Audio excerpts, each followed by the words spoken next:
Oh, this is a great episode. I'm really enjoying. I mean, not one. a nonfiction, but whatever. This is really good today. Are you ready for this?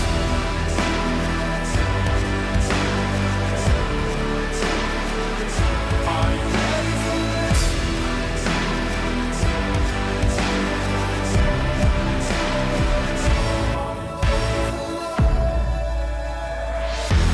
It's another edition of KFC Radio on the Barstool Sports Network. We have been doing this for 10 plus years now. If you listen to our interview with Hank yesterday, 2 days ago. I think that's a good interview. I think people would like that one. If you haven't listened to it, go listen to it after this one. We reminisced and we told stories and we remembered. Not interview. I don't like to use that word with like Barstool guests. Co-hosting. Good conversation. Yeah. And we talked about a lot of the old days and comparing and all that. But never in the history of Barstool has there been a fit like this on John. Let me tell you something, fellas. I've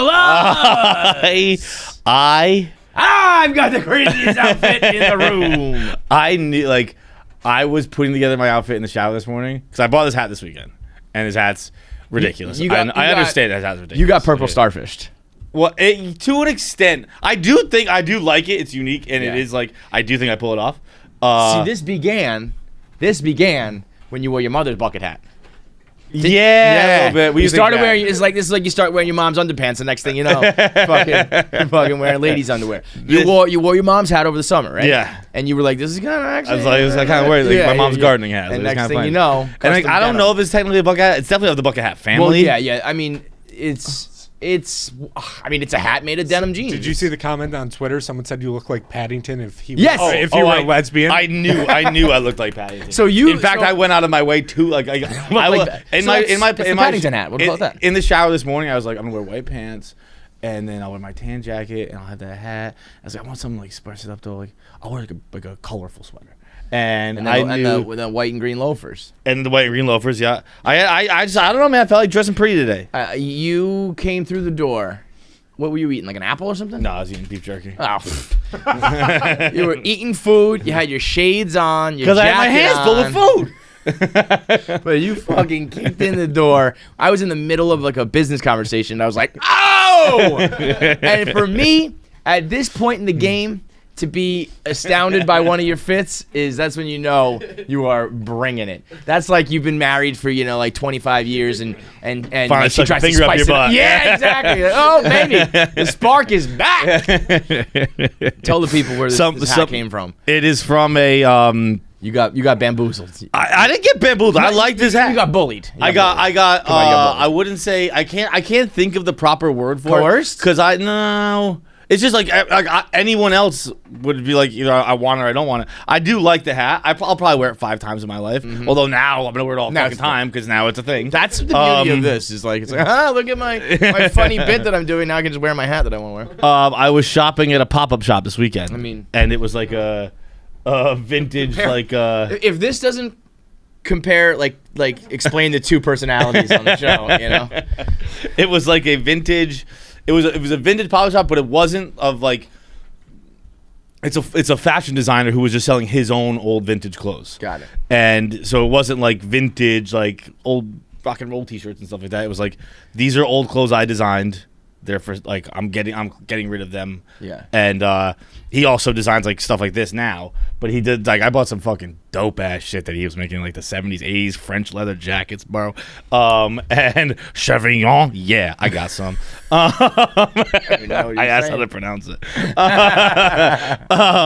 But it was very soft leather. It's a very soft leather. But and then as I was checking out, he popped this on me. He's like, I feel like you could pull this off.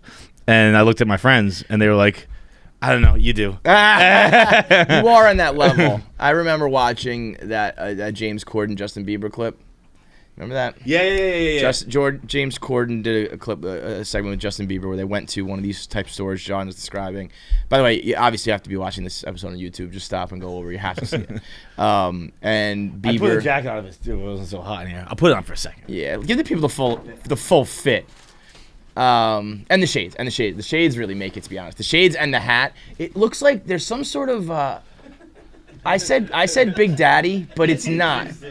There's some show where a kid. I think it's one of the There's many scenes throughout Hollywood where kids sit on each other's shoulders and then wear a trench coat, and it looks like kids doing that. I can't remember which one, whether it's like Stranger Things, Little Rascals, whatever it was. Some cartoon that people always use in a meme. Eat the candy while you're at it. Yeah. What was I gonna say? Totally lost. He just shoves 35 twisty snakes in his fucking mouth. What was this called? Fuck, I just totally lost my train of thought.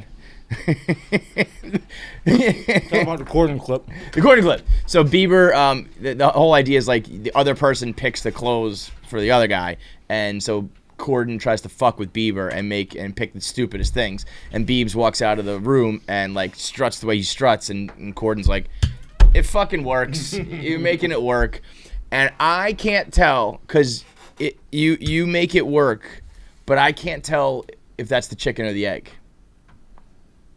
Mm-hmm. I mean, I talked about this before many times. It just like if I were to come in wearing that, it would not work. But that's just because people have a certain expectation of me versus the expectation of you and how. I mean, also on top of like how you fill it out and how you wear it and stuff. But just like you close your eyes, what do you think he's gonna be wearing? You open your eyes, what is he wearing? Yeah, like it kind of works. Whereas other people, it's like, nope, that you just look like an asshole. This is something that's been happening my entire life. Like I was in like second grade getting made fun of for the clothes I wore. Right. And right. it was, I don't know. I was just like, Dude, I just dressed to a certain aesthetic. What happened where you went from the John steals every photograph you're in, John lights up the room, he's the guy. Was it the rape? Was it the constant sexual abuse stories? What? What? The heck? I was the victim. That's what I mean. That's what I mean. Was it, like when did it shift to, like Suicide Watch? I don't know. It would be when depression set in. I don't know what caused the depression. Yeah. But it would be depression that really ruined me. On account of the depression. Yeah. You said that once in a show, in an episode. On account of the depression. To me, it's because of the implication. On account of the depression. Anyway, I would kill to be one of the people who dress like you. Can I tell you something else though? We got to do a fit switch one day, which really doesn't mean anything because you'll just wear like jeans and a hoodie. Yeah. But I just got to dress. It's more like we fit switch a lot. Like, there are plenty of days I just dress. Yeah. But let's just do everybody dress like John for a day. You already kind of do it, but for the rest of us, we all have to dress like you. Okay, I'm fine with it. You know what we should do? Let's do a Fightal Con. Let's do Fightal Con. It'll start with just us, and then like 10 years from now, it'll be actually if we could get. Let's do a Fightal Con with us and like one of his doppelgangers. And then over the years, we'll just keep adding just them. in the wild the other day. Of course, I was just like fucking another one. I wanted to like sneak a picture, but I was just walking down 7th, and I was like, I can't just run up to this guy. Oh, fuck that! I'd be like, hey, Fightal, whatever. I should have done that. I figured I'd run into another soon. If we could get that girl from Illinois to come on the show, if we could get, oh man, we'll have Fightal Con one day, and everybody has to dress like him. No, we won't. Yeah, no, we won't. But it's a great idea. I love the idea. We won't ever do it. Francesicon was one of the funnest things I've ever done. It was so nerdy. The first one. Then it got like bastardized and turned into this whole big con thing, like where it was. That would be fun. Rent out a bar. They did it. The good one was, I think. Oh well, the good one we did was at Saloon. By the time it got to Irving Plaza, it was like, right. But yeah, if we did a bar and you just dress like like Fightal. It would have to be in the winter. Definitely, because that's when you get the fits on. I'm not doing my fucking summer fits. No, come on. Sweatshirts. And if we could get a couple of the doppelgangers to come through, and then one day, like 10 years from now, we get the guy from Germany to fly in, the Durex condom guy from Germany. And he's the icing on the cake for Fightal Con. Imagine that we're like, introducing the Durex condom guy! And the crowd goes fucking wild. Fightal Con. Put it on your calendar to never be done. I swear to God, all the ideas we've had, we'd be the biggest thing on the internet. Yeah, that would be a fun one. Instead, we just stay right in the middle. Never doing it. The buying this hat, though, was the... I guess you could probably make the argument it was the second most ridiculous thing I did this weekend. Boy. I wet the bed. You wet? Not drop alcohol in me. Not drop alcohol in me. Your face, I love it. I always lean over to check Jackie. I always check Jackie's disgust level. We need another idea here. I need just a smiley face and then a disgust face, and you need a meter that goes up and down. John. So Friday night, I let me just say this before you. I can explain myself, by the way. Let me just say this before you do it. I am eternally grateful for you as a podcast co-host, for your unwavering ability and desire to always just tell the truth and tell the stories. You don't have to tell all of them. I gotta tell this one, man. I'm a 34-year-old man who just wet the bed sober. That's not a little bit interesting. And that's why I thank you from the bottom of my heart. You know what? The amount of things. This is another good thing, just for all you listeners out there. Anybody who ever wants to criticize, a podcast or a podcaster, just think of all the things that you bury deep in your black box of stories you don't tell people. Think about all the stories the podcasters do tell. Because anybody else who pisses the bed at 34 sober ain't telling anybody, let alone the whole fucking world. Away on a weekend with his friends who have kids and shit.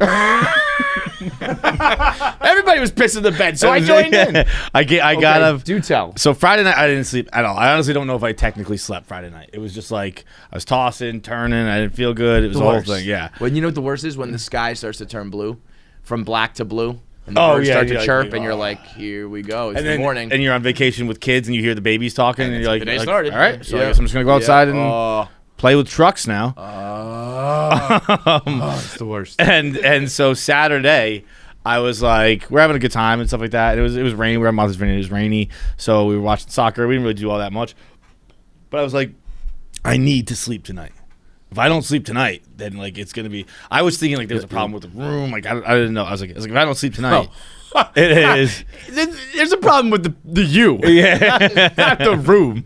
And it is. I've always told you how so I decided I'm like I have to sleep tonight. There is nothing that can stop me from sleeping. Mm-hmm. So I drove to a pharmacy and I got melatonin. Mm-hmm. And I've told you before that I will be done, dude. That I don't do well with sleep medicine. I've told you about how I've done NyQuil like twice in my life. And I wake up and like just a pool of sweat like 4 p.m. the next day kind of deal. Yeah. And the one thing that I'd been doing the night before, I noticed I peed a lot. In fact, I asked my friends the next morning. I was like, "You guys like again as if it was the house." I was like, "You guys pissing all night last night?" Hey guys, this place making you piss? Is there something in the air about this place? What do you guys think of this place? Well, it's a little bit drafty, sometimes a little cold. But what about, is it making you piss? Yeah. Everyone was like, no, normal piss. Normal amount of peeing going on. But so I went to the pharmacy. That is a truly ridiculous thing to ask people. Like I was pissing so much that it was jarring to me. It's like, it can't just be me. It can't. It absolutely can and is you. Yeah, I got that. They told me. They made it very clear. Like, it's you fucking idiot. And so I go to the pharmacy, and while I was there, my friend had me pick up saline for her baby, and like some nasal stuff. And I saw another baby medicine that just like reinforced why I never want to have children, because it's called baby butt paste. And I never want to know what that's for. I don't ever want to know what baby butt paste is. It's just like diaper cream, but it's disgusting. Yeah, the terminology is tough. Disgusting. Yeah. You fucking animal. Little babies are fucking animals. Butt paste sounds like something that should come out of the butt, not go onto the butt. You know what I mean? But so I get there, and there are 4. I don't know much about melatonin. There are 4 melatonins. I see 3 milligrams, 5 milligrams, 10 milligrams, 20 milligrams. Figure as a first-time user who's a little bit larger than average, go with the 5 milligram. Yeah. That's what I did. Went home that night. I took a 5 milligram, got in bed. As I mentioned, I'd been peeing a lot.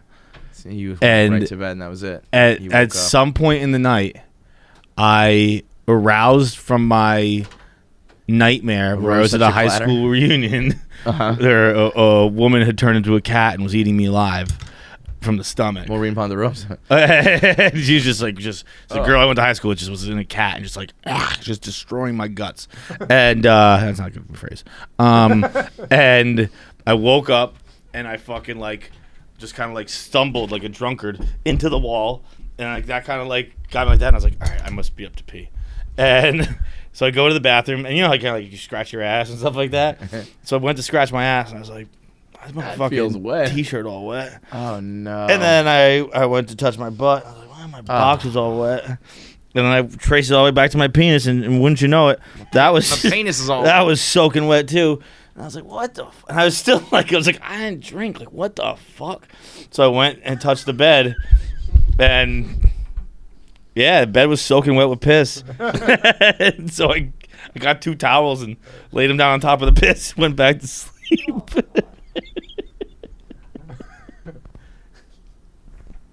I woke up in the morning, and like because I went to bed earlier, so I went to bed like midnight. So I woke up again at like 7:30, and went to the kitchen. The babies were up, and I asked my friends. I was like, "Hey, is there a washer and dryer in here?" And they were like, "Why?" And I was like, "I wet the bed last night." They were like, "No. Why do you really?" They're like, "Why do you really need it?" And I was like, "I really wet the bed last night." I'll tell you what. The biggest problem I have with this story is you saying wet the bed. No, because this is what I did, dude. That's what I did. Like if you said you pissed yourself. Yeah, when I'm drunk, I pissed myself. I wet the bed Saturday night. Oh man. Yeah, no. If you piss the bed drunk, you piss yourself. No, I wet the bed. My kids say I had an accident, and I do exactly what you do. I just throw towels on and throw them back in there. But that's because that's them and not me. Bro, what, you think I was gonna start doing laundry at like 4:30 in the morning? Well, Where let me am I ask you gonna a go? question. Was this a full load of piss? Full load of piss. Like you emptied the clip. Yeah, bro. Like it would have soaked into the mattress. Like let me tell you this, boy. My fucking shoulder blades were a little wet. No.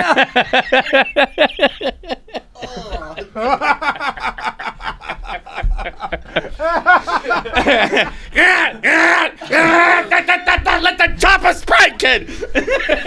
You went from knees to shoulder blades. From kneecaps to blades, you were covered in Bro, piss. it's like I fucking performed seppuku and let myself bleed out. You certainly dishonored your family, I'll tell you that much. Yo.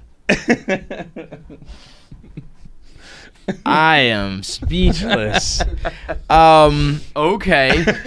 So let's dig into this. Did you pee before bed? Yo, I peed all weekend. I peed nonstop. It must be crushing the house. water. It must be the house. I will say, you know, the house, because I didn't sleep Friday night, I was like, this house might be haunted. And then once I went to bed, I was like, this house place is is definitely haunted. definitely haunted. Google that. Haunted house is making me pee. No, I'm good. The one of the things that sucks about getting old is when the haunted house makes people. That's gonna be like the haunted house scared me so bad I pissed my pants. Not like you need like demonic possession. Well, I mean, a cat was eating you alive, so Yeah. up. Yeah, maybe you were so scared in your dream that you pissed.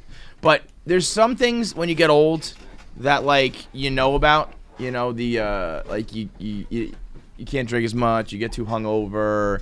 Your body aches. Like all these things. But like stuff like you have to go to the bathroom like before. Like waking up in the middle of the night to pee is an old man thing. Oh, I wake up. It's good because I drink so much water. I wake up in the middle of the night to pee twice. And that sucks, right? Last night I woke up twice last night. I'm gonna be like Joe Theismann with that Betamax for your prostate. You know, like that's old people shit. It's I'll start wearing a diaper. You will probably start wearing a diaper before you medically address your problems. That's a fact. Oh, you think? That is adult bedwetting, a concern. Let's go through some of like these. Is there like a quiz? This isn't factoring in that I was on a sleeping pill. I wasn't just sober sleeping without. I was sober, but I wasn't. You were not. Like, I was medicated. You were medicated. The mellies can hit you hard, man. First time ever on a melly, bro. I can't believe 5 millis a melly ain't shit though, you pussy. I know. I've downed like 50 milligrams before, and Really? I think it's one of those things that actually like comes back around. It keeps you It up? wires you up, too much if you take too much. Ambien. But man, when you hit that perfect level, there's like 5 minutes, probably even closer to like 2 or 3 minutes, because it does work quick. Once it starts going, it works fast. But there's like this wash over you. Oh god, I'm fucking tingling thinking felt about it. it. Right before you go, did. and the problem is, it's like this is the best drug in the world. If I could just stay like this, it'd be like I'm high on the perfect drug. Yeah. But you zonk out. But that like 180 seconds right before you go to sleep on Melly. Woo, baby, does that feel good? Also, credit to me, I tried it again last night in my own bed. Pissed it there. No, I didn't piss it last night. good. No, last night we were okay. Good. And this was a Airbnb or someone's home? Airbnb. Okay, well then who cares? Yeah, whatever. Fuck that. Is this the same group that you got COVID gave COVID last to? year Yep. with all their kids? Yep, All right, they must really love you. The house guests. 2 for 2. You 2 years mean in a row. Feidelberg. Come on through. Melatonin use in kids include increased bedwetting or urination. Now, here's the thing. You basically are just a kid. Mm-hmm. So, why would a man suddenly start wetting the bed? Any of these medical issues can cause bedwetting. Diabetes, very possible. Urinary tract infection, very possible. Urinary tract stones, probably on account of the Neurological infection. disorders, Definitely abundance. neurological disorders. Anatomical abnormalities. Yup. All of them. Urinary tract cancer. Prostate cancer. Let's hope not. Prostate enlargement. Probably. Someone's poking around with that thing too much. Obstructive sleep apnea. Absolutely. Almost exclusive. It's a miracle you haven't been pissing the bed every day. You just went like 8 for 10, and the only 2 you And missed also, they don't even were have- cancer. They don't even have sociopathy on here. Right. I got that one too. Yeah, that's the main one. I thought the main one was always like the number one sign of psychopaths is bedwetting. When you're older. Yeah. Why But that's a symptom of psychopathy, I think. Or Right. sociopathy. This is listing symptoms of wetting the bed. Right. So yeah, I mean, it's a miracle. You've been fighting the tides. Yeah. This whole time. Yeah. Your bladder. I and got your a prostate fucking your- tight as a snare drum. Yeah, your urethra has been fucking holding tight, man.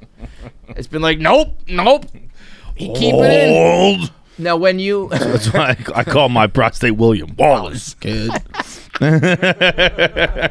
that's funny. That's what they should do, like for those Joe Theismann commercials. Like, take the. I call my prostate. Hold. I call my prostate Scotland. I call my girl William Wallace.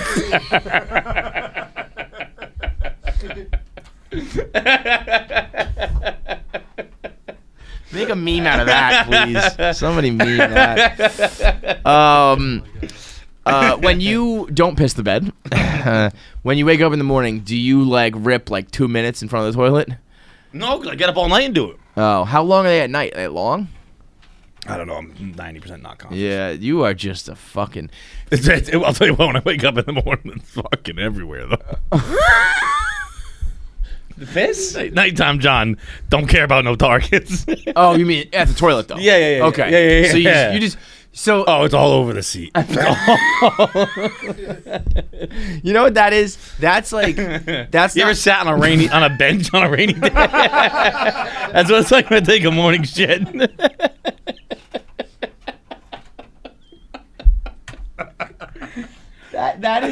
that's like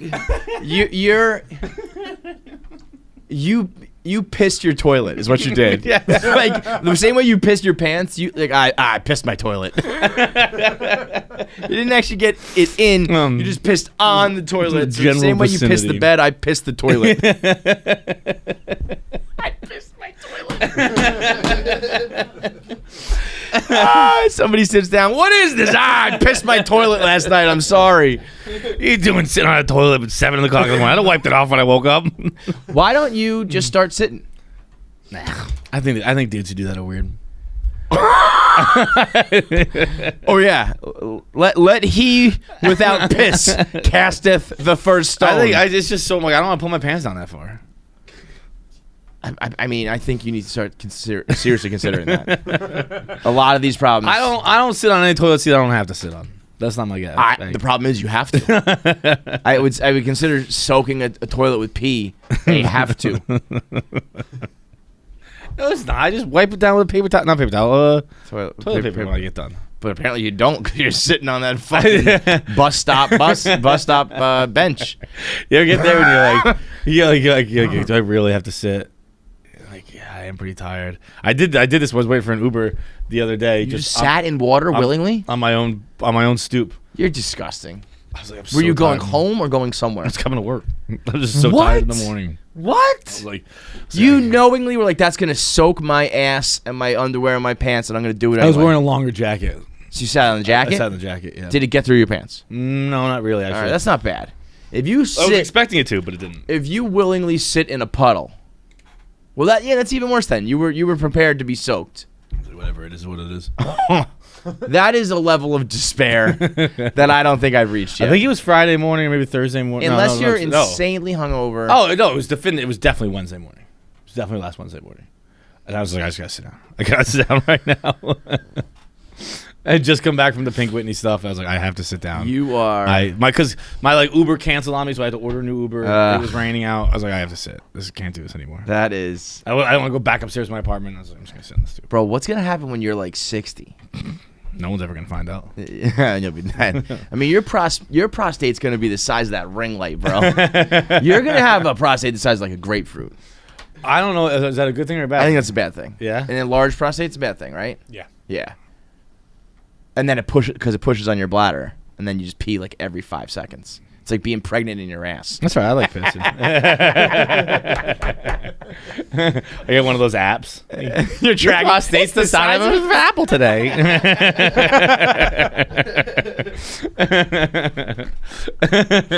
Heavens to Betsy. Unreal.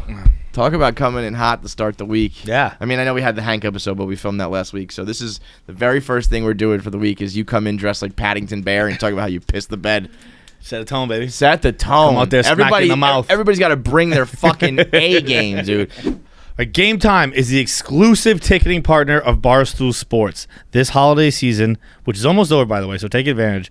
Give the gift of an awesome experience this holiday season with Game Time. My mom hates presents, loves experiences. I'm the same way. I feel like most people are the same way. Presents, I don't have to pretend I liked. Experiences are I'm going to enjoy every single time. As long as I'm with somebody who enjoys them, I will enjoy an experience. If you're nervous that your present won't arrive in time or simply forgot to holiday shop, Game Time tickets get delivered to your phone and inbox instantly. Game Time has all the best tickets, and you'll get an awesome price on them. If you haven't given Game Time a shot yet, now is the time. If you haven't given Game Time a shot yet, you're bananas because we've been talking about it nonstop. We've been using it all year. We went to, I don't know, a million things. Went to the U.S. Open. That was fire. Went to Pats Jets. That was fire. Cubs game in Chicago. Fire. I can't even remember. I don't know. Basically, every sporting event, I'm just misremembering what sporting events I've been to. But every sporting event I've been to this year, I've been to because of Game Time. You can be the same if you download the Game Time app, go to the account tab to create a login, and redeem code KFC for $20 off your first purchase. Terms apply. Download Game Time. Last minute tickets, lowest prices guaranteed. By the way, I love the KFC Radio Christmas tree. Shout out to all you guys for doing that. The Gapè gloves as the star/angel on top is a real special touch. Yeah. The Gapè gloves are my favorite things ever because it's the ultimate if you know, you know. And if you really don't know, you really get pretty confused. You're like, I don't really get it. You know? Like there's if you haven't seen that porn and you don't know what we're talking about, and you're just like, what? And if you have seen that porn, you're like, respect. You know, it's like a little club. I like how it's like basically the only three things on top of trees are stars, angels, and gape gloves. Gang shit. Gang shit. We got to represent for the Jews too, though. I believe Hanukkah's starting, so get on that. Make a menorah.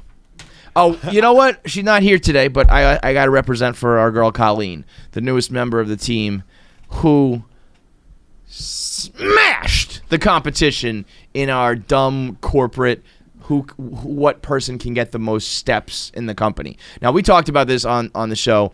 It was basically the death of Barstool Sports as we know it. We are now a corporate company that has weight loss and not weight loss challenge. We have like health challenges.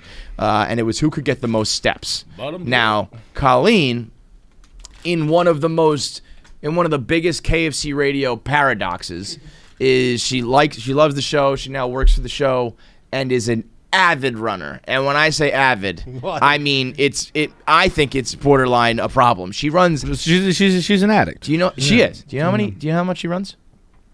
I know she runs like a marathon like a week. How many miles a day do you think she runs?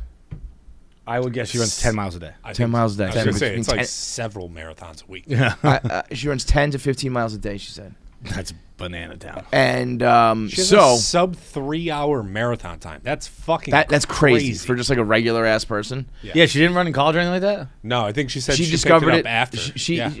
I meant like she didn't run like for like University of Arizona. No, No, I don't no. think so. This is where the KFC radio like style comes in. She just picked it up later in life, and by later maybe like 23, but just like not during college and shit. And she was like, "Fuck, I'm good at this. I guess I gotta be a runner now." So the challenge was to get who could get the most steps. So when someone can run 10 miles a day, she amassed over 1 million steps in the fucking time frame. Oh, I saw that text. I thought you were being No, like, I you were think right. Or exaggerating. did No, it's yeah, it's over a million steps. Yeah, she hit and over a then million. there was someone that tried to challenge her who got injured.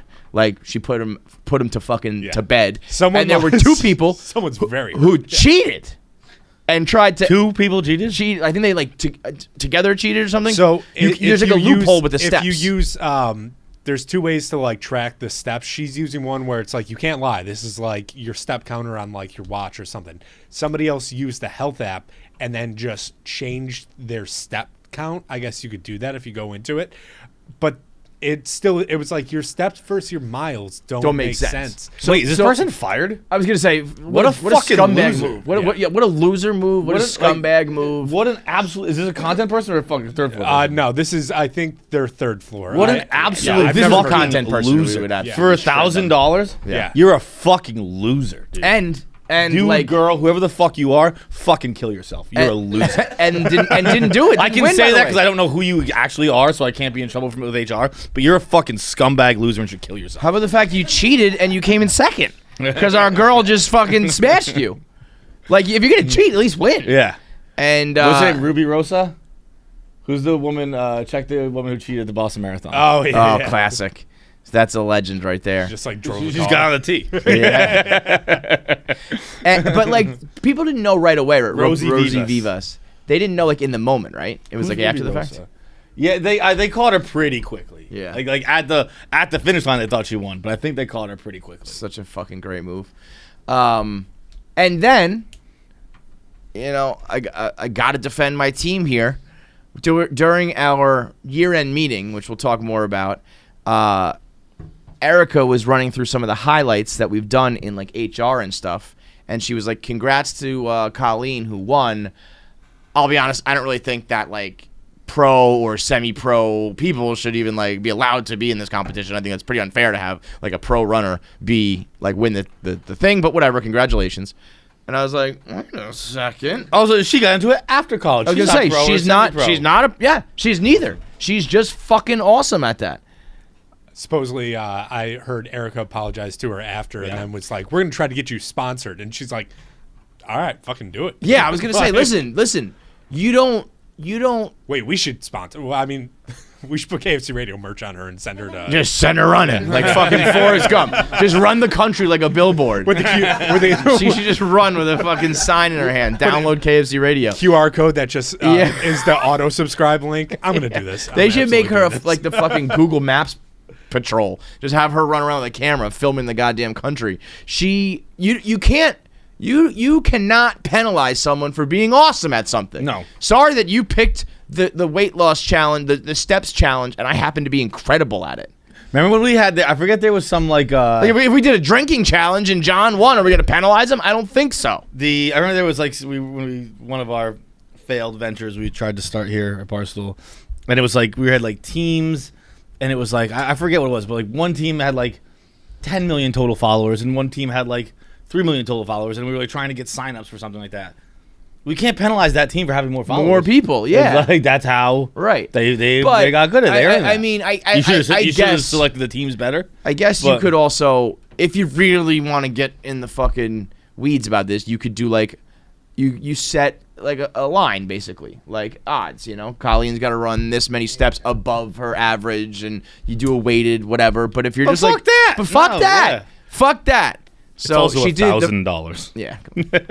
$1,000 is, don't get me wrong, it's not no money by any stretch of the imagination, but it's not worth fucking throwing a goddamn hissy fit over. Well, you know one what of your coworkers got $1,000. You know what else none of this is worth is getting injured. She's at home today because she needed to like get X-ray results. So You guys don't know. That's not related. oh, okay. She fell down the stairs. Drunk? I don't think. I don't know. I think she's hasn't been drinking. Hey, but hey. I guess she's not that great at steps after all. Let's find out she's like paralyzed and I'm being an asshole. Is she okay? She might have broken her elbow. Oh, fuck. God damn elbow. it. Yeah. God damn it. But which sucks because I was gonna run around and be like, we're the most athletic podcast at Barstool Sports. Still gonna tout that, but fuck. yeah, no. That sounds like something Jackie would do, not Colleen. yeah, I know. I was very surprised. No, by the Jackie's text. good. She's good at her jumps though. She's good at 50% of her jumps are landed at all times. She did fall down the stairs though last year. Jackie did? Yeah. Yeah, well 50% of the time. Yeah, you fell down the spiral staircase. Spiral staircases don't count. Spiral staircases are death traps. Yeah. Those things are twisty ladders. Down, I just hit my head. There's a difference. Yeah.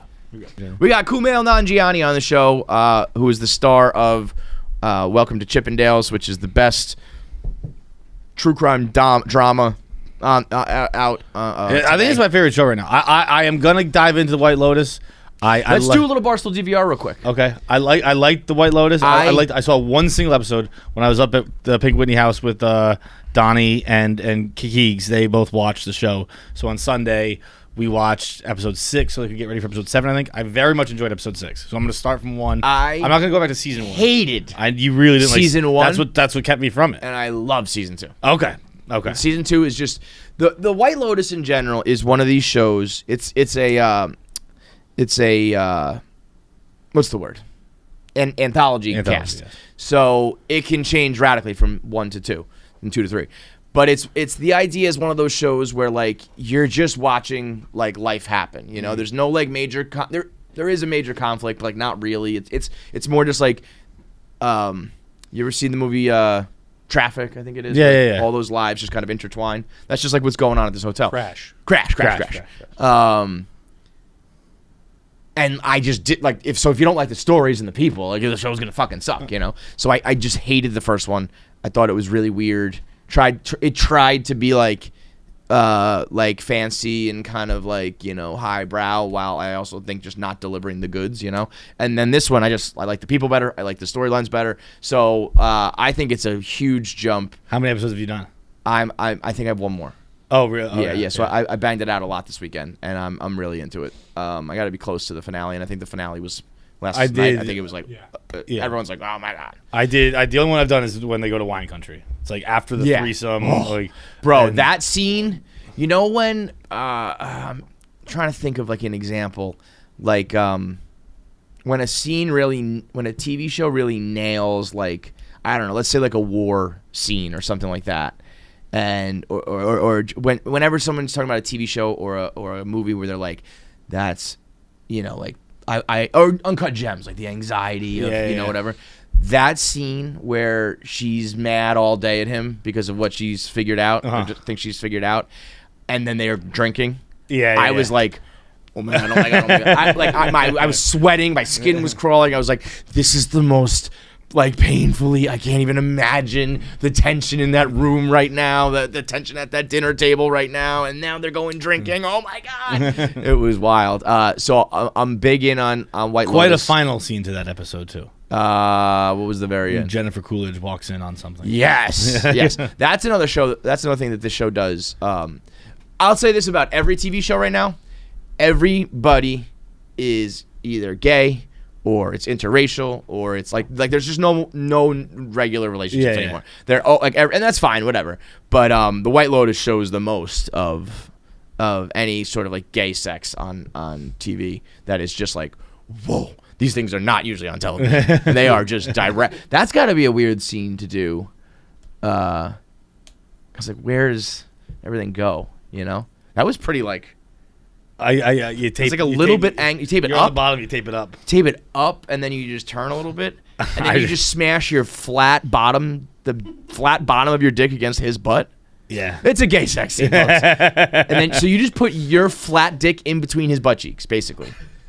Yeah, I No guess so. fucking way. There's How else do you do it? That's what I'm saying. It's like it's a magic trick. But there's no way that they're like, all right, man, rub your dick against that guy's butt. You tape yours back, and you tape his up. Well, I guess I guess if you Boy, that's the ultimate too. You're like, oh, I hope I don't get hard here. Yeah, that's what I was gonna say. You almost gotta hope if both of those actors are straight, it's not that bad because you're theoretically gonna be dealing with soft dicks. And that's easier. Yeah. That's a Costanza moment. I had moved. Fuck, Yeah, you know, I don't know. My dick was rubbing against the hole. So I like white. Hello. Anybody So home? my dick's just polite and fucking knocks on the door any hole it wants. My dick is a chameleon, man. Yeah. You know, he knows how to act in every social situation. How about Wednesday is on pace to beat Stranger Things and be the most watched streaming show ever. Really? It got Keegs loves it. It is good. It really you is. watched that too? Yeah, I've not seen that it's you know, it's like if White Lotus is over here as like an adult drama and like crazy and shit. Yeah. Wednesday is actually it's not all the way over. It's like Stranger Things. It's like Yeah. this is made for kids, but also can be enjoyed by adults. It did like 750 million views at like the halfway mark of the month. I think Stranger Things did like 1.2 billion, and in 28 days, and Wednesday did like 800 million. So if you double that, it's gonna be like 1.6 billion to Stranger Things 1.4 billion. Jesus. Jenna Ortega smashes this role. Yeah. I think I've never heard. Is she somebody? She is in. You ever watch You with the I know the show, but I've never seen it. She's like one of the. She's like. I think she's actually like a younger girl that Chris D'Elia tries to fuck around with. Oh, how about that? You know, when D'Elia played the yeah. But she was awesome in that. She was cool. She was like, how old is she? Because in that show, she's supposed to be playing 20. 20, yeah. So she was playing like a 16-year-old back then. And so you could tell that she was kind of like, she got the goods, you know? And then in this, she acts her ass off. I think she smiles. I'm on probably episode like 6 of 8 or 10 or whatever. You were crushing TV this weekend. Yeah. Well, I've been doing it for like, I've been watching Wednesday for like a couple weeks now. She does not smile, which is like the role, Yeah. but like her hands stay perfectly still. She never swings her arms, and she just like delivers her lines like, yeah, that would be great. Like whatever, like just everything's so deadpan. She said that she didn't ask Christina Ricci's she's Wednesday from the movies in the 90s. She's in it as a teacher. And she was like, I didn't ask her for any help because I wanted it to be like my own one. I didn't want to like jack her style at all. So she came up with her own version of it.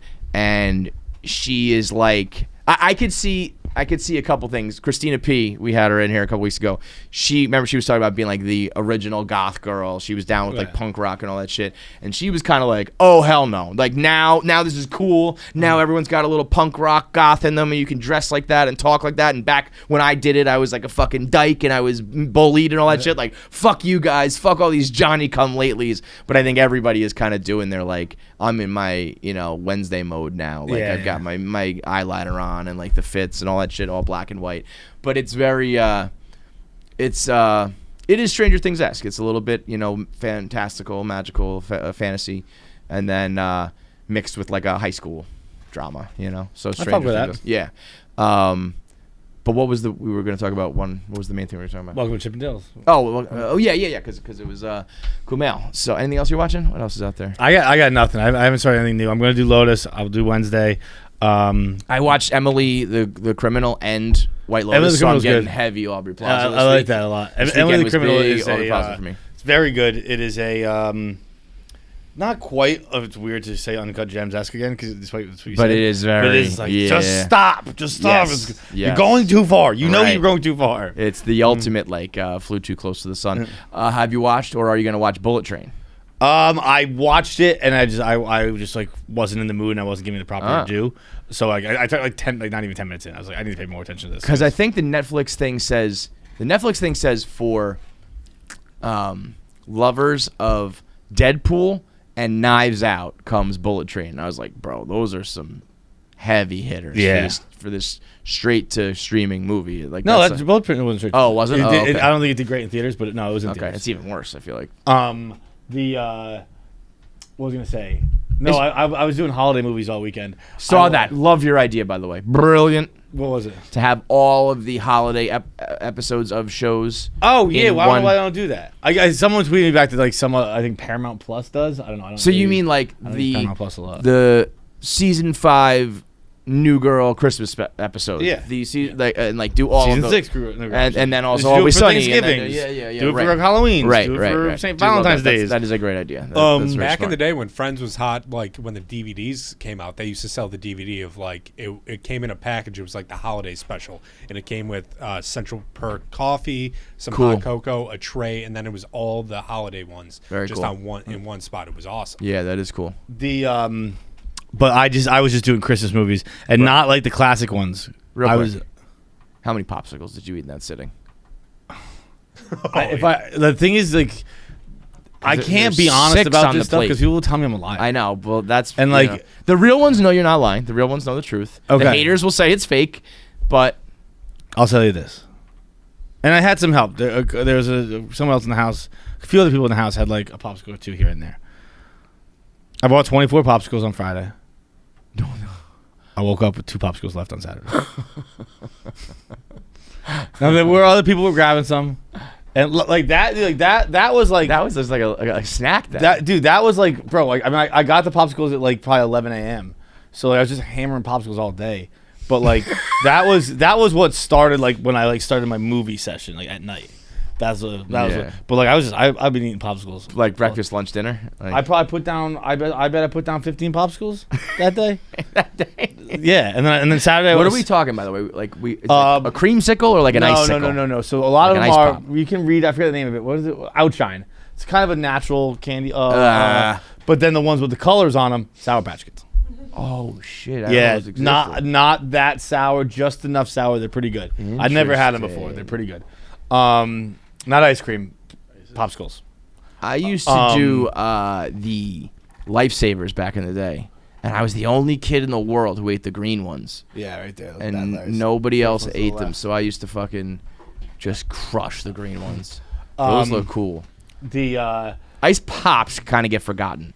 I feel like people continue to eat ice cream into their adult years, but ice pops dude, kind of dude. gets forgotten. and when I go on a popsicle run, I go on fucking run. I feel like the only one people do eat is the creamsicles, the orange creamsicles, or the fudge pop, if you will. Talking Fudge a pop's good not old bad, ice, you know, like flavored ice. I type much shit. prefer. and popsicle. and also much prefer like wooden stick up the ass of the thing as to one of those plastic icy things. Oh yeah, hate no, those. No. Hate those. No.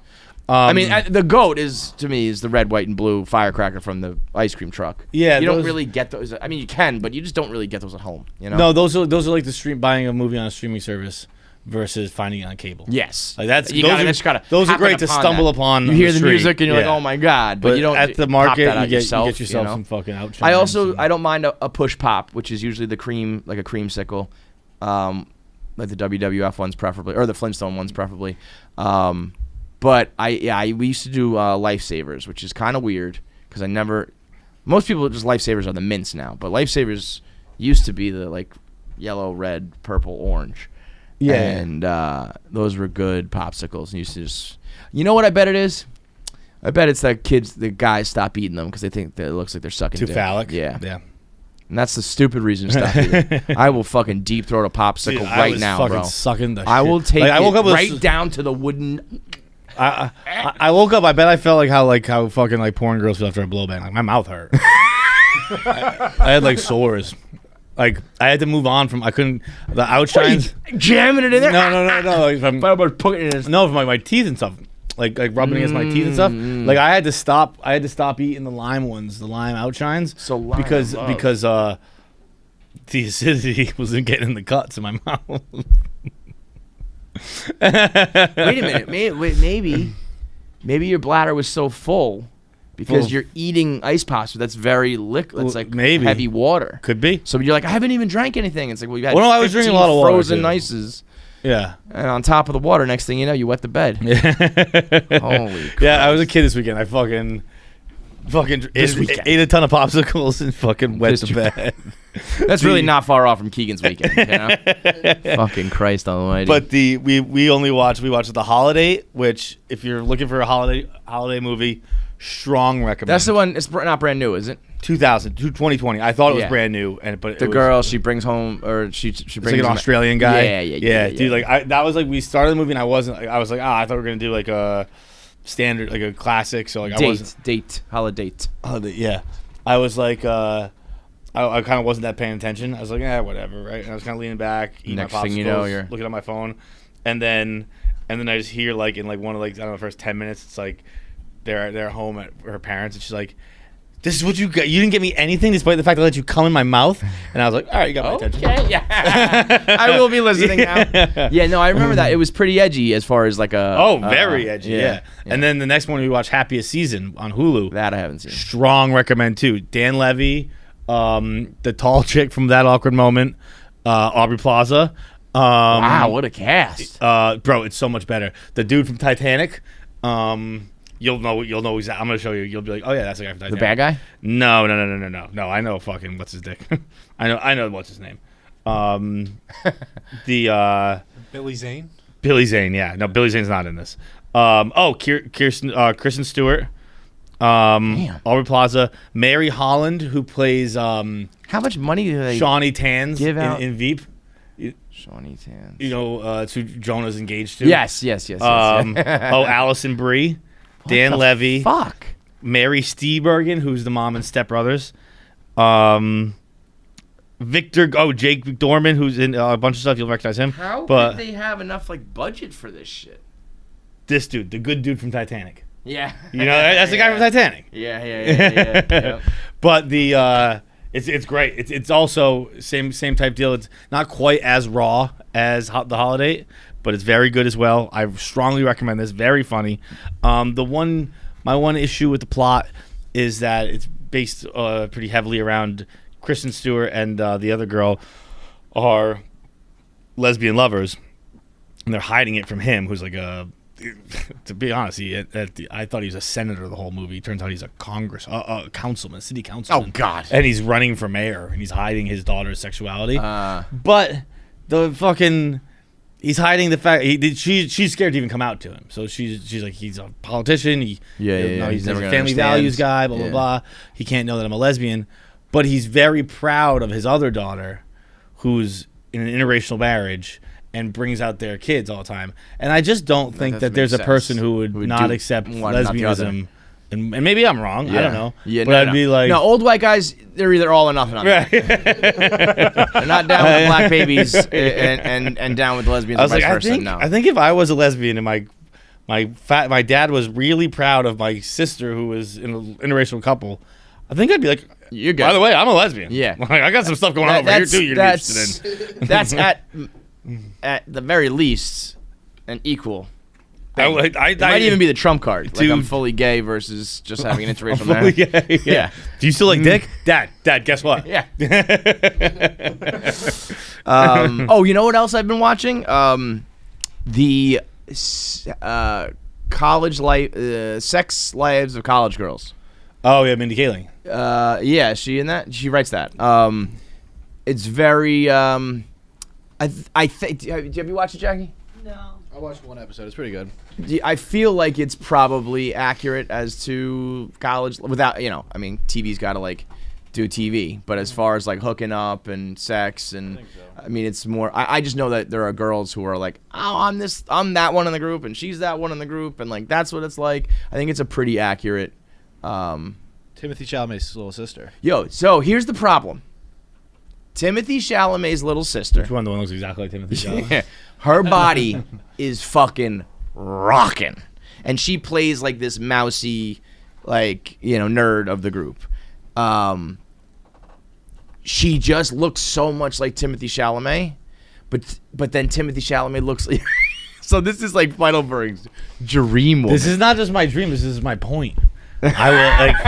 That is a line right there. This is not just my dream; it's my point.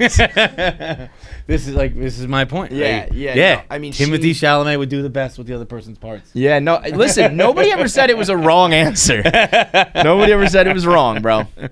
Dude, like the more stuff that comes out about this thing, it's like you look back on that day, you're like, John was fucking right. John was right. Ahead of his time, bro. So I mean, look at that chick. She's gorgeous. She's beautiful. But it's so weird because it's like I look at her, I'm like, that chick's hot, but she looks like Timothy Chalamet, who's a boy, but Timothy Chalamet looks like a man, or is a man. Who looks like where a do girl. I fall? Who looks like a girl? It's like this cycle. Yeah. But then mostly the problem is it's like, man, I know Feidelberg would probably masturbate to this girl, and then you get in my brain. It's like a whole problem. But the actually, so there's her and the black girl in it is fucking so hot as long as she's over 18, and then it's just there's like there's like the black girl, the lesbian girl, the nerdy girl, and like the Indian girl who's like sex crazed. It's a cute show. It's a good. I'm always a proponent of finding shows that you can watch with your girl or guy. Yeah. It's a good show to watch with your girl and get credit with your girl, But also enjoy. So like it's more like hey honey, you can pick, and she's gonna pick the Sex Lives of College Girls, and you can be like, oh, it's the girly show, fine, but next time we get to watch Bullet Train or whatever. Yeah. But you actually kind of enjoy that one too. So the reason I say all this is because Before you do that, I think we can just cross this one off on that. okay. Oh yeah.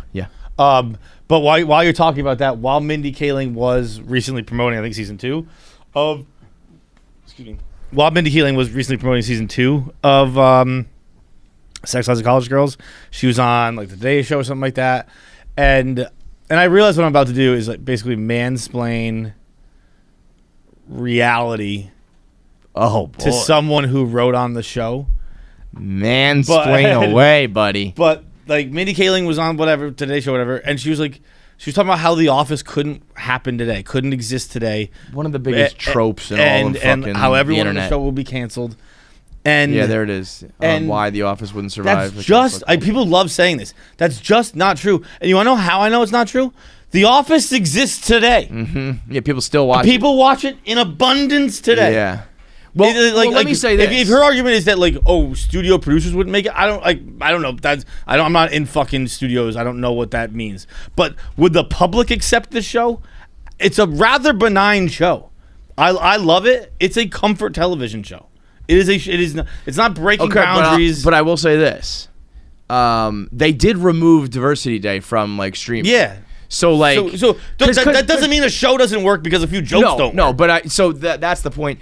The whole fucking thing, that whole theory is about Diversity Day. Yeah. They had one episode that was heavy racial stereotypes. And whatever episode, I don't know if that's the same episode, when Michael says to Oscar, like, is there anything else I can call you besides Mexican? Because he's like, ooh, Mexican. That's the only which two by the things. way, is, I think that joke, and I guess that probably came first. That joke is later used in 30 Rock when Jack Donaghy's dating Salma Hayek. It's and fine. And it's you like, know, he's it's like whatever. He's like, what, I call you a Puerto Rican? That doesn't sound right.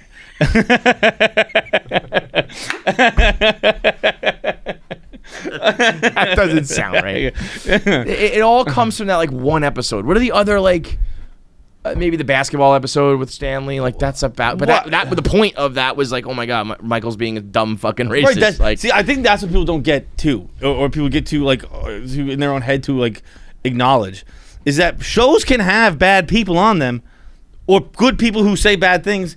And it's acknowledged that it's not the right thing. Like everyone in the office. That's okay. Everyone in the office rolls their eyes and says, like, Jesus Christ, this guy's an idiot. Those people Toby exist in in the HR world. freaks out. Like, that's the whole point of the office, is to be like, this is the insensitive Every moron. fucking person does it like oh, cancel culture. But it all- Can't do anything, can't make it off color joke. Yeah, you can. that's the fucking one, though. can, I dude. love that. Black. Stanley I with just just think, like- black on his forehead is very funny. I and like it always will be. It is just strange. And I love The Office. I watch The Office all the time still. But to pretend that it is this fucking like this crazy offensive television is just not true. Right. No. It got. I mean, it was. It reaches heights of popularity in 2020.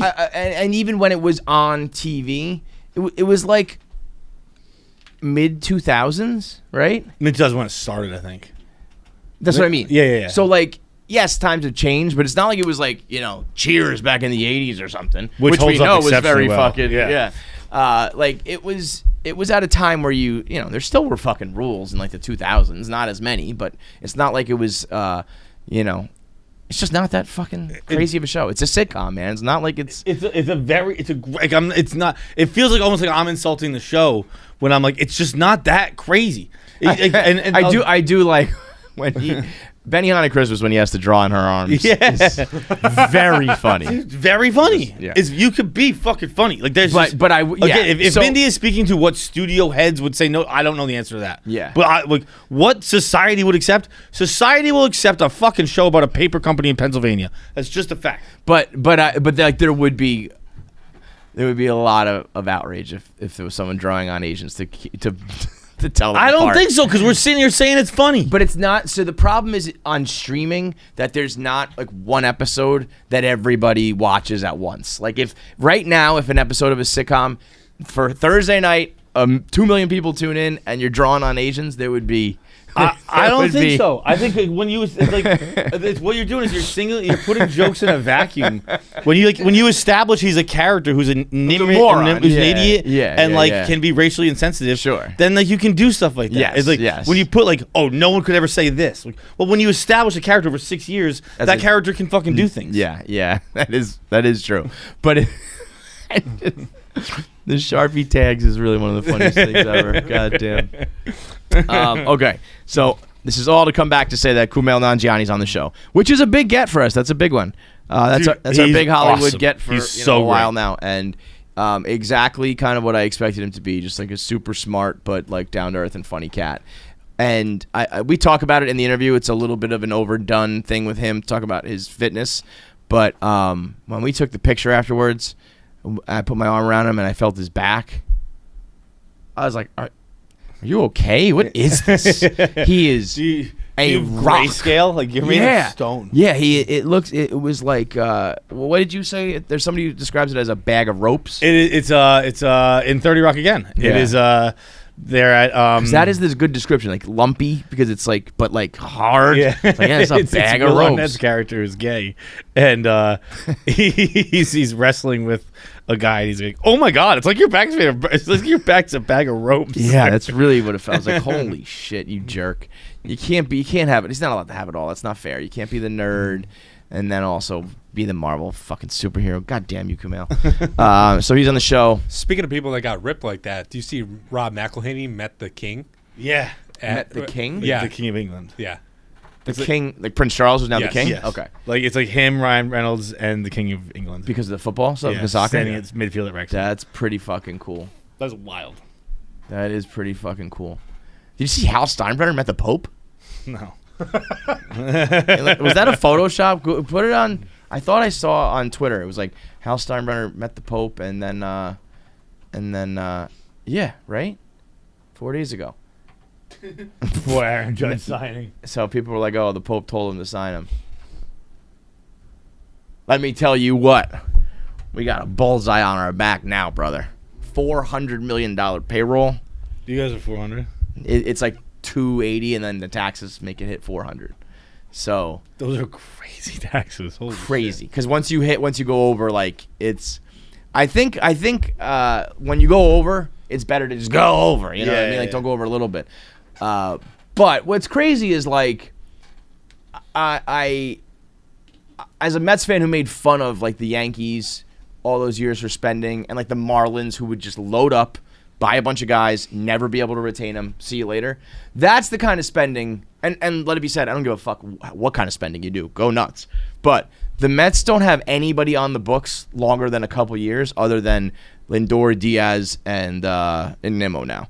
Like there's no like big albatross contract. Like they're all, every 2 years they have like hundreds of millions coming off the books. Yeah. So like, yeah, we go all in and we retain all of our prospects and retain all of our flexibility. Pretty good. That's pretty fucking good. That's like the best way to do it. So while you can be like, yo, you need like I will fully admit that I would not like call them the front runner to win the World Series by any means next year. But what they're doing is like building their whole machine for like years to come while still competing right now. That's fucking awesome. I thought there was gonna have to be a period of time where it's like we get really lean, we load up on the farm system, and then we slowly build. So like have patience. But while they're doing that and retaining all that talent, they're also like a contender right now. So I mean, to me, that's like to be able to contend in the short term while not sacrificing the long term is like the fucking greatest thing in the world. It's all, I mean, everybody's just building to try to beat the Astros because they're just the freaks of the bunch. But as we saw, it's like just about getting people like, what did the Mets get any better? I'm like, well, first of all, they added the Cy Young winner. So yes, Jacob DeGrom didn't pitch. They replaced him with the Cy Young winner. So yes, they got better. Also, if it just stays 101 wins, Pretty good okay. And then it's like, yeah, you got to get hot in the playoffs. That's what we learned this year is that it's not about, you can't like build for the playoffs really. You got to just get there and hope you get hot. healthy. So for a team that had like 7 free agents and they retained like all the important ones or swapped out for the questionable ones, like, and also just, have I said it on here? I don't know. Fuck Jacob DeGrom, man.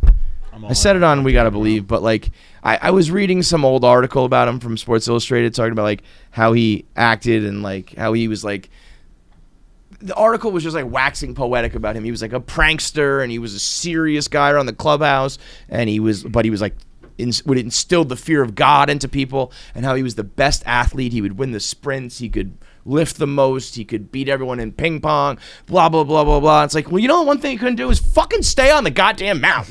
I don't care that he can like beat you in rock, paper, scissors. Okay? How about you fucking pitch, man? I don't think I've ever seen him smile like that once with the Mets. That son of a bitch.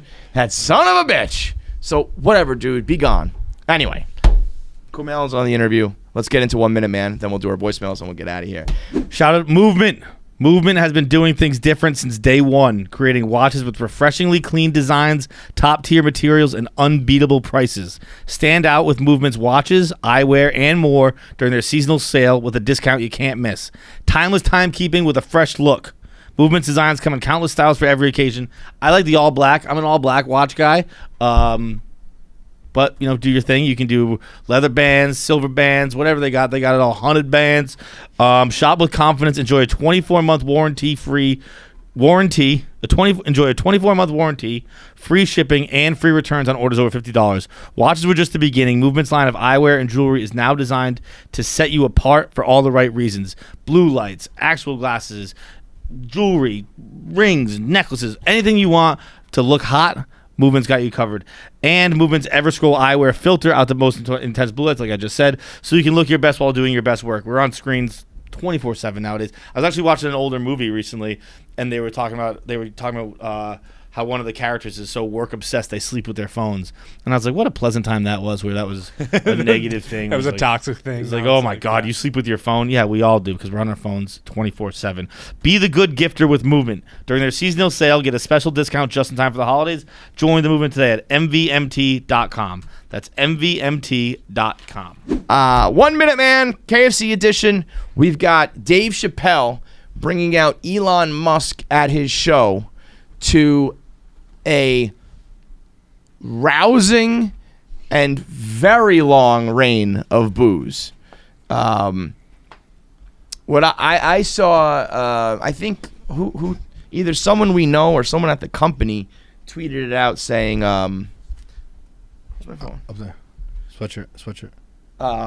Saying like it was, I think Chief blogged it saying it was 50% booze, 50% cheers, which is a good indication of where he's at. Like, I wasn't hearing many. I wasn't many hearing a lot of booze. cheers. I don't think I heard a consistent, thorough boo. So maybe it was being broken up by some cheers, but it was more just like it was like a groan. It was, you know what I mean? It was not a warm reception. I cannot stand Elon Musk, so maybe I have a bias here. I mean, the guy literally recording it goes, yeah. So you hear that in his phone. There's some whistles. You know what? That's kind of 50-50. Yeah, I think Really? that's yeah. I thought that was just like 100% boo. No, because a boo you would hear that ooh. And this is more like you hear the whistles. Make some noise for the richest man in the world. There's some claps. There's some. I mean, it's hard to know whether that's just like two people clapping next to the. I say those claps iPhone. sound pretty close. Yeah, It's almost yeah. like in Saving Private Ryan, like a hiss versus a fucking whatever. Yeah, you know whether Where it's like, no, like don't be scared. Like the snaps are what you want to be scared of, not the hisses or whatever. Yeah, you got time with the hiss. Yeah. Either way, it wasn't a great. It wasn't like everybody loved it, and then he proceeds to yell, "I'm rich, bitch." Which he doesn't even do. That's like He didn't even do it right. it's like the easiest thing to do in the world. Yeah, Like- but you got to do like the "I'm rich, bitch." Like you Yeah. got to do it like Dave He's did it. like, and "I'm like rich, Darnell did it. bitch." Yeah, Like, it was, he did it so like everything was and he did it like a not rock that I can star. do it like Darnell Rawlings, but like it was his inflection was so bad. So wrong, right? and Like, and the way he I went, can't like, hit the notes. He did like the microphone up like this. I'm rich, bitch, and then Yeah. like did like this like kind of rock star thing, and it was like no, It is, dude. It is no. like it's one of those things where almost like we were talking with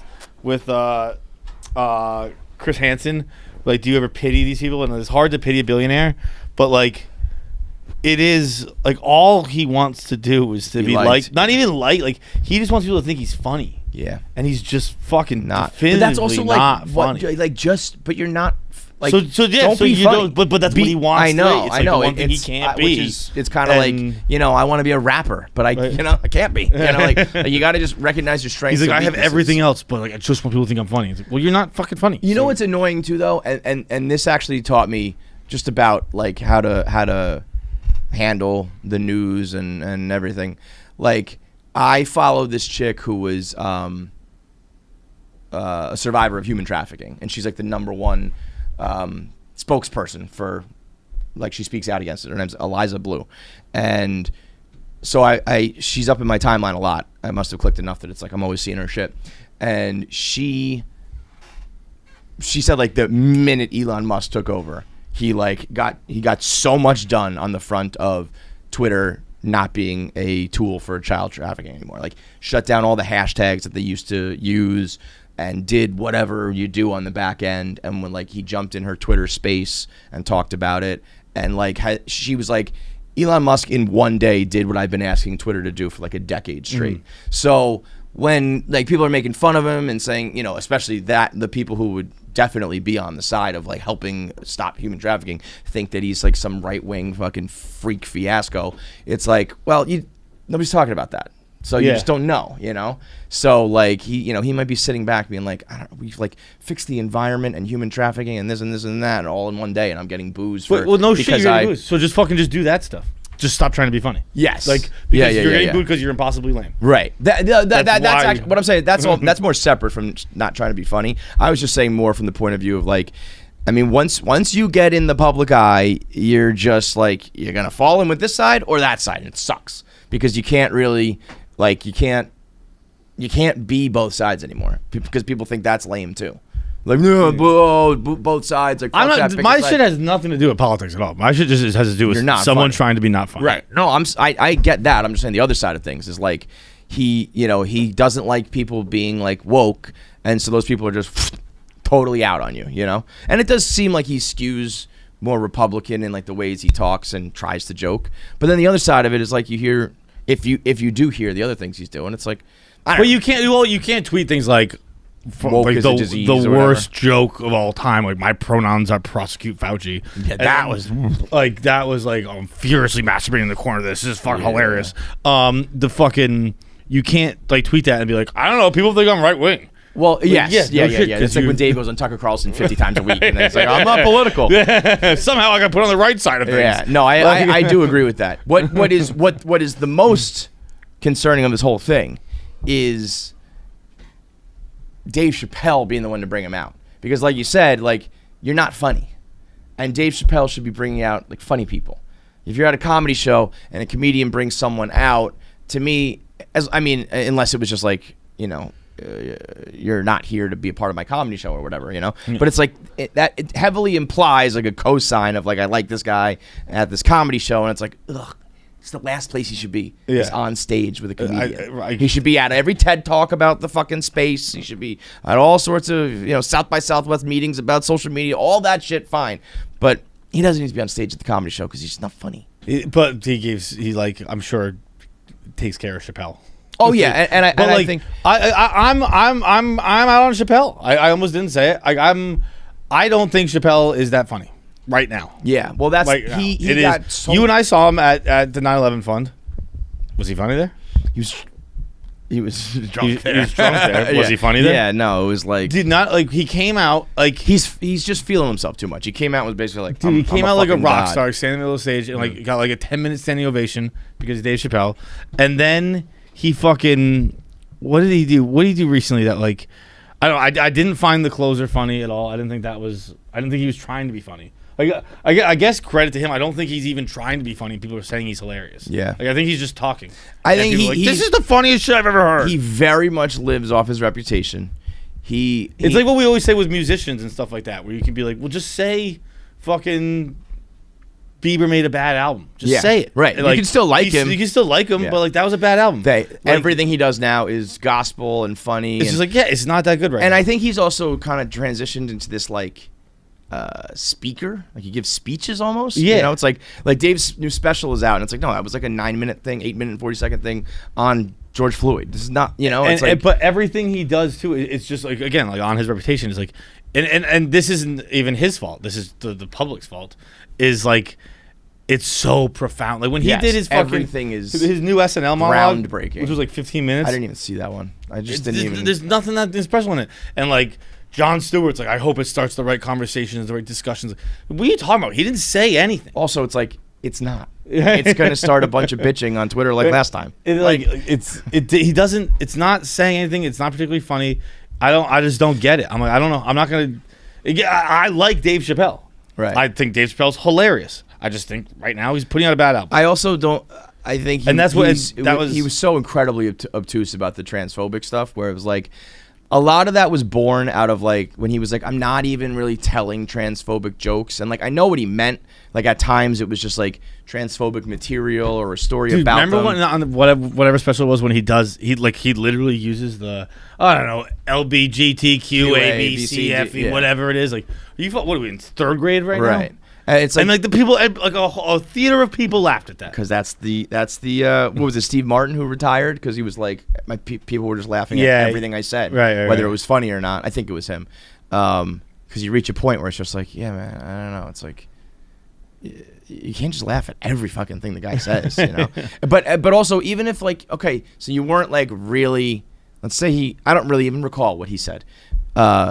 I think a lot of times it wasn't specifically making fun of transphobic people or whatever, but it's like, but you're talking about them constantly, one way or another, whether it's your response or your posts or your Instagram video or your stand-up, and it's like, well, I don't know what. Maybe you don't hate them, but there's clearly something going on with them, and they don't like it. Yeah. So let's stop. If you don't want it to be about that, then fucking move on. Yeah, you know, it's like it's just. It's like fine. You're using them as a crutch. I don't know what you want me to say. You don't hate them, but you're using them or whatever the fuck it is. How about you just do something else? Pull up that video again, Pavs. What pissed me off the most about the video, the bringing the Musk out, is like, so I think which is a huge insult to Chappelle, and maybe I'm misinterpreting the video. I think that Chappelle was kind of surprised by this reaction. Oh, totally. Which is like, that's how fucking positive for just blinded one he is second. by. That's how separate you are from reality. Yeah. That like whoa, hang on a second. I brought out the richest man in the world in San Francisco, and people were like, oh, whoa, I didn't realize this was gonna happen. So then like in this video, he probably thought in San Francisco like we're safe, you know. Right. And Musk doesn't talk at all. Like he tries to get a word, and then Dave's like trying to save it, and he's like making fun of him, and it's like, Chappelle also makes fun of the crowd. He's like, that's all those boos are coming from the top seats. It's like, I don't know, don't make fun of your fucking fans for like, I don't know, because they don't like a fucking billionaire. But no, so this isn't. Maybe wait, go to the middle towards the end. He ends it with like a prayer. Which is like, I hope everyone finds like put the volume on.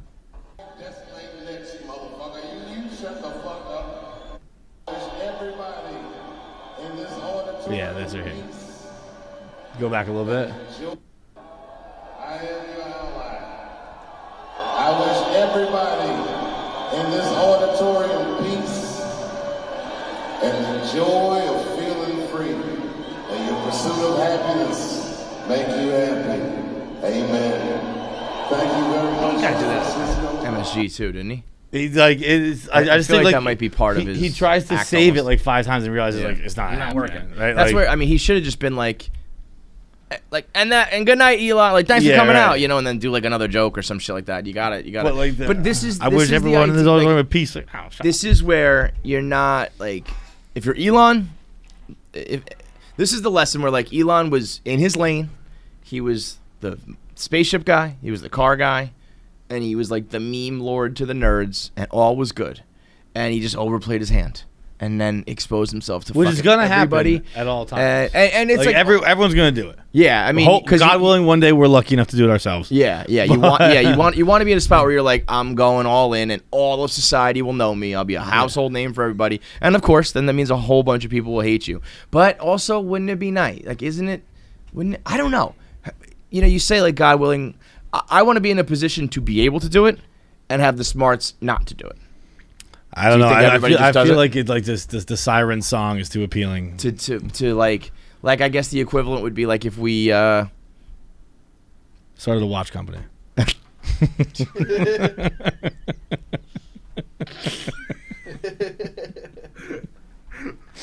next topic on 1 Minute Man. We didn't cover Dave the jokes about that enough where I think it's okay. That was hilarious stuff. Well done. We didn't really hit the Brittany Griner stuff because that happened in between episodes. Boy, were there a lot of international spy trading experts out there on the internet this weekend. Like Don. everything, man. Every fucking time. I mean, you this get was on- special though. Like people acting like they knew what the fuck is going on in the embassies. You know, It is. I mean, but also you can it's say fun you to have watched fun with it. Like I made a very hacky 1 Minute Man talking about like using trade lingo and stuff, and it's very funny. Yeah, you know yeah. what I mean? Like it's funny to talk about this as if it was a basketball trade. It just is, and it's stupid and it's hacky, and then the people who take it really seriously. how about this? I'm so into it. I thought you were talking about trade craft. No. Yeah, no, like people being like, this was like Kobe for Vladi, and I said like an arms dealer to be named later, or Dude, a how about- spy how about- prospect, or How about poor fucking Brittany Griner? Like, imagine you come home and you're like, wait, is my everyone's fault? mad at me? yeah. So that's what I said in 1 Minute Man. I said What the I would fuck? I would stay in the prison. I was like, I don't want this pressure on me. People are gonna be like, what are you gonna do with your life now, Brittany Griner? Like, you got to make sure it's like worth it.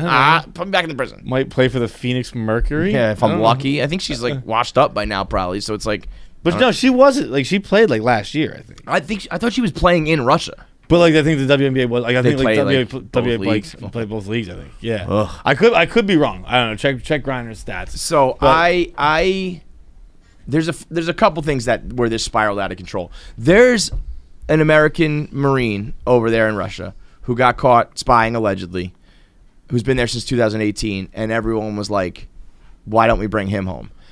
Like, why did you take her instead of him?" It's like, because there was no offer for him to go home. Right. The Russians were like, you have to give us a spy in exchange for your spy, and we don't have any, or at least they said they don't have any. So they were like, we can't do that. So like that's like, you're trading for like a pitcher over here, and you're like, well, we need a batter. It's like, well, those are separate fucking things, But I do also understand the notion. So like, I just see both sides of everything. It's like, I do get people being like, well, but the focus should be on Paul Whelan, not Brittany Griner.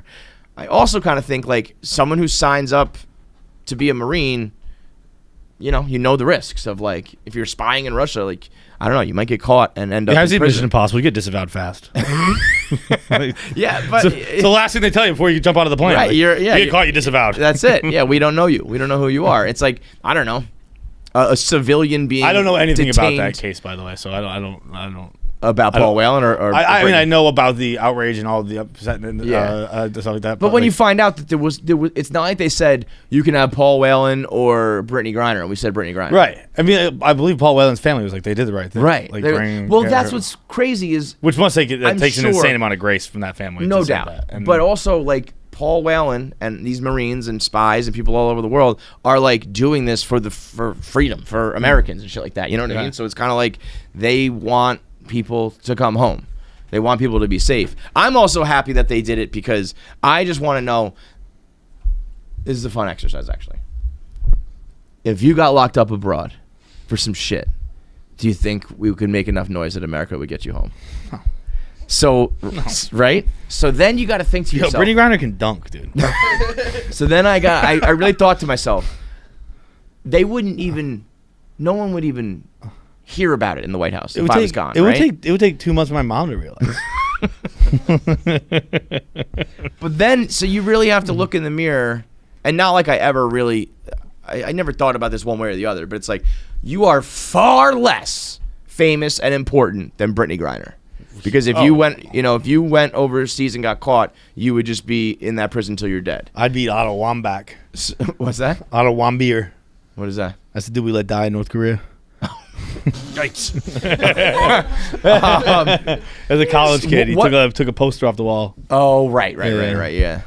From Ohio, I believe. What level of celebrity gets brought home? Because my point was, the reason I'm happy about Brittany Griner coming home is that Brittany Griner is coming home, but everyone's pissed at her. So I'd say anything below her, you're staying over there. So what, you know what I mean? Like what like level athlete or what level? I was so mad singer? about that whole thing, man. That sucked. The what level singer? Like if Do you think they're bringing Bartolo back? Bartolo Colon. Nah, dude. Is Morgan Whalen getting brought back? Morgan Whalen? Yeah.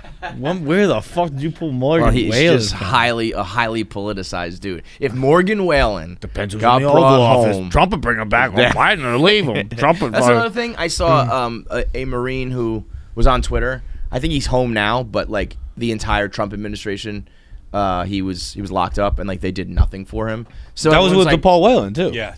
same thing. Yeah, Trump, I think this guy was straight Taylor up Reid. said he's like, Yeah. I turned down an offer. Right. Oh, right. Because he's boys with everyone in Russia, right? Yeah. So it's like, people getting all upset about Biden. It's like, actually not.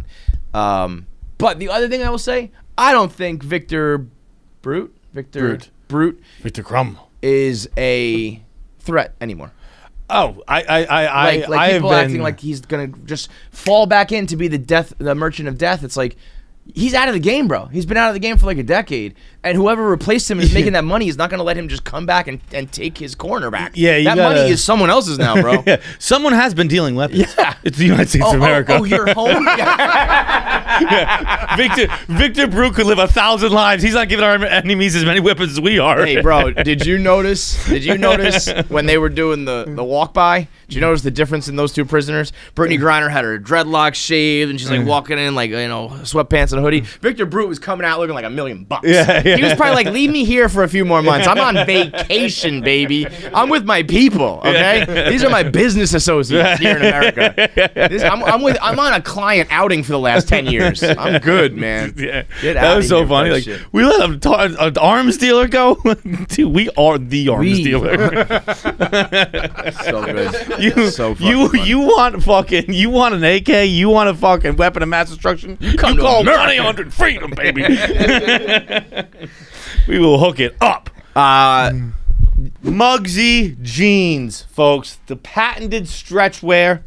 Muggsy, I'm in Muggsy all the time. I have a jacket that I designed with Muggsy. It's a jean jacket. I didn't have to put too much design into it, if we're being honest. However, there are special buttons and tags and everything for the Sad Boy season. It actually got a shout out at the Barstool year-end company meeting. Erica said we have a jacket now in retail stores. It was designed by who else? Feits. What up? It's gifting season, so allow me to give you a little cheat code, Muggsy. The only jeans you'll ever want to wear again. The most damn comfortable denim ever made and designed to fit you perfectly every single time. Say goodbye to old, tight jeans that made your legs feel like they're being squeezed, because Muggsies are crafted from the stretch material that I just mentioned, a patented stretch material that moves and grooves with you and creates airflow down below. I am currently wearing pants right now that do not have airflow down below, and I am sweating a lot during this episode. Let's just put it that way. Not only the world's greatest jeans, but also they have super awesome flannels, jackets, cashmere. If you don't know about cashmere, learn about cashmere. holiday party pants, joggers, literally anything your closet could ever need. This holiday season, give yourself or a loved one the ultimate gift of life-changing comfort. Look great, feel even better, and stay warm with Muggsy.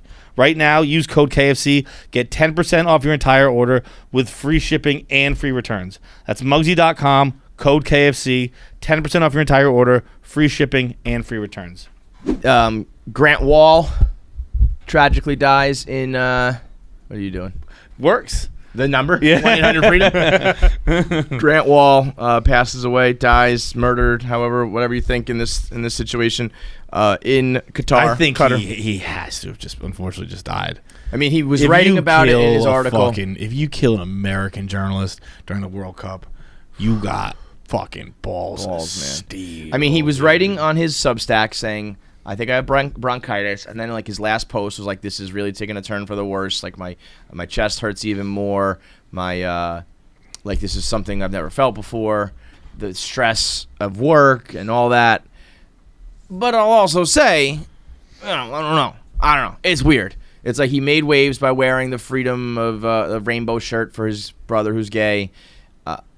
He wrote very like. Didn't he just drop like a piece like excoriating Qatar, being like, this is I think it was the exposed. headline was like they don't even care, and it was Right. about like the migrant workers and stuff. Right. Like that. So he's like very much poking the bear and then ends up dead. And it could be a coincidence, but those are some coincidences that at least make you go, There should obviously be a very full investigation. what if they just poisoned him?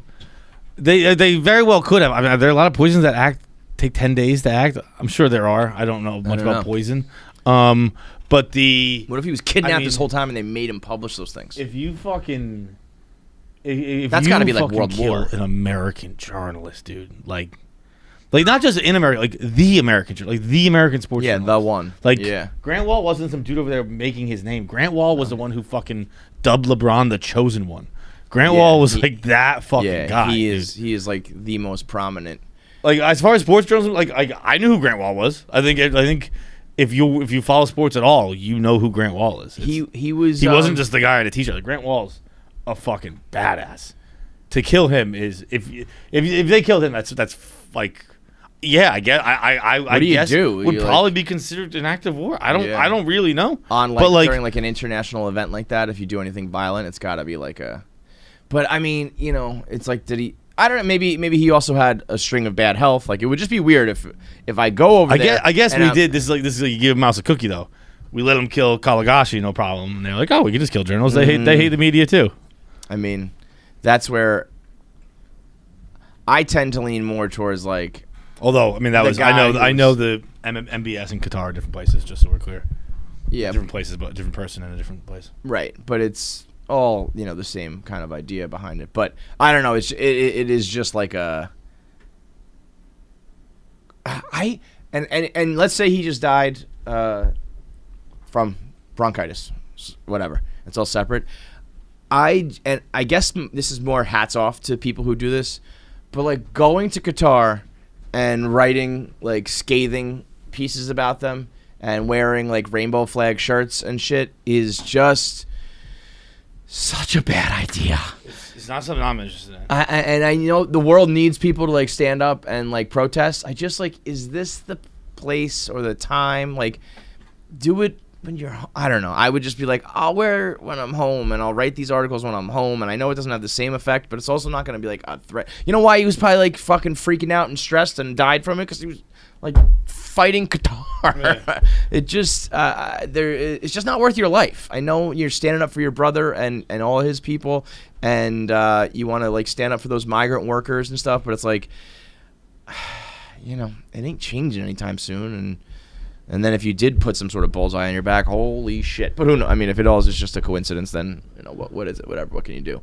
But does not look, on the surface. It turns out the like, World Cup in Qatar might not be a good idea because no matter what, things are going to look bad. Yeah, it does feel like one of those losing fights where, to me, I'm like, I don't even know why we try. But if you don't try, then things get worse, like, for everybody all around the world. So you need the people out there, but Yeah, you need damn. good people, and then you need people like us to be snarky. Yeah. Hey, you don't really need us. to be Real honest. quick, what's up on screen? This We just had a happened. homeless guy and a This happened today? This just happened, yeah. We had Ooh, security actually. Yeah, I love it. Get him, Ebony. Ebony. Ebony and who was that with the camera? One of our guys? I don't know. Or was that one of the? And Spider. There were 2 intruders that like came in that are. Look at everybody in Pick Central getting in the Marty mix. there? Yeah. And Ab, fucking get him. I'll host Pick Central. Who's that in the white shirt? Pick Central. Get myself involved in that. This is has Spider! Of course Spider's there. Here, talk some sports.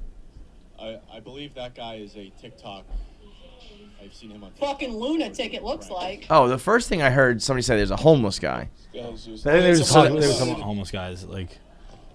We had a homeless guy and a Whoa! All right. Oh, that was homeless guy and a separate. Okay. vlogger. So I think what I'm gonna be, and this is all I've seen is this one clip. yeah. I think we just gave that person exactly what they wanted. Yep. I know who that guy is. That's a guy I believe he probably was homeless at one point, but he pretends to be homeless on TikTok. Got it. I'll Got it. find him. You know what though? That's one of those things. It's like, that's good for us too. That's content for us too. You know what I mean? It's like give a mouse a cookie. I don't want this to happen every day now, but it's like when people like say like don't punch down. It's like I don't know. Fuck that. You know what I mean? Yeah. That guy's like talking shit, and I want to like defend myself and say whatever. You know. This guy seems like he's one half step above that guy Josh. Oh fuck that guy. Right? It's Like this just guy doing right here. annoying shit to piss people off. That's him? That's it. This is the guy who just came in. Ugh. Doing a like KY jelly bath on the yo. And he's totally like he's a normal person. All I see he does like every single one of the captions is like homeless guy does this in New York City, and then he's with the shits. Like he knows what he's like. Yeah, I mean someone's obviously filming and it's on his channel and all that. This guy is worse than the person who cheated in the Steps challenge at Barstool. Borderline. This is so God. This is why I just hate TikTok. Like this is so impossibly unfunny. Ugh. And you know And what? Like, It's what just like you think? What you think is funny is funny. Whatever. I don't. I mean, but no, I do care. I do care. And you know what? I care There's if you just- think this is. I'll funny. tell you this much: there's just like 3 or 4 people on the planet that are allowed to do that, and it's like Eric Andre, Knoxville, Steve-O, and I don't know, maybe one other prank person, Tim Robinson. If you see them in public doing some annoying But Tim shit, Robinson doesn't do pranks. but I'm just saying if you go out in public and you do some weird shit, like you got to be the He doesn't do absolute some cream of public. the crop. Tim Robinson doesn't. Not that I've ever seen. No. When he's like in the mall and no, shit. he Yeah. does. No, that's pranks not on- real though. He just prints on news channels. Like he'll go on in an interview with them and then just like pretend to be somebody and then just like fuck with them the whole time. Yeah. But that mall thing is making fun of these. Like that's not. He's not actually at a mall. Yeah. What's this? Maybe that was Eric Andre then. He's like, I got too much fucking shit on me. No, yeah. Is everybody in the Yeah. mall in on it too? Yeah. That would be funnier if those were just regular people. I mean, he doesn't do anything. He doesn't interact with any of them. That's what I They're mean. like, though. go Why- flip the table over. So like, yeah, but like all those people are just walking by. I thought that was the point, was that he's just like in a mall while he does that. He doesn't actually bother. He's no, just like, fuck this. he's just making fun of these people who do this stuff in public.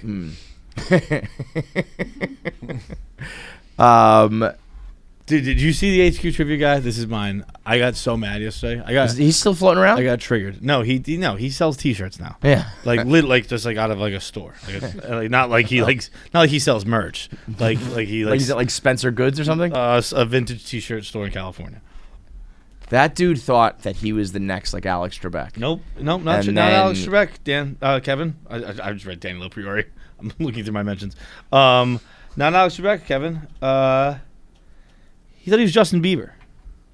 No, tell me he made a song. No. He just said he was Justin Bieber famous. The exact quote I will get for you here. He just did an interview, I guess, with. I know where Hollywood he's reporter. going with this. What? Because like HQ Trivia had like 500 million people play it or something like that. He said, I was like, I'm sorry, it was like Justin Bieber level sometimes. Former HQ Trivia host Scott Rogowski says of his rocket ride to fame, now selling vintage T-shirts in Santa Monica. The funny man pledges this is going to be a renaissance year. If you fucking say that you were Justin Bieber level famous.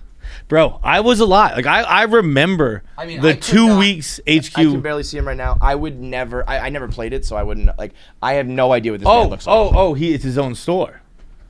Quiz Daddy's Closet. Fuck this guy. Quality vintage gear. Dude, But this I'm guy. sure that's what he's saying is that like oh, don't tell me he's a Mets fan. Fuck. So many people played HQ Trivia that he probably was like, I was in front of like millions and millions and millions of people. And I'm sure that like in the peak of it, some people were like, hey, that's the HQ Trivia guy.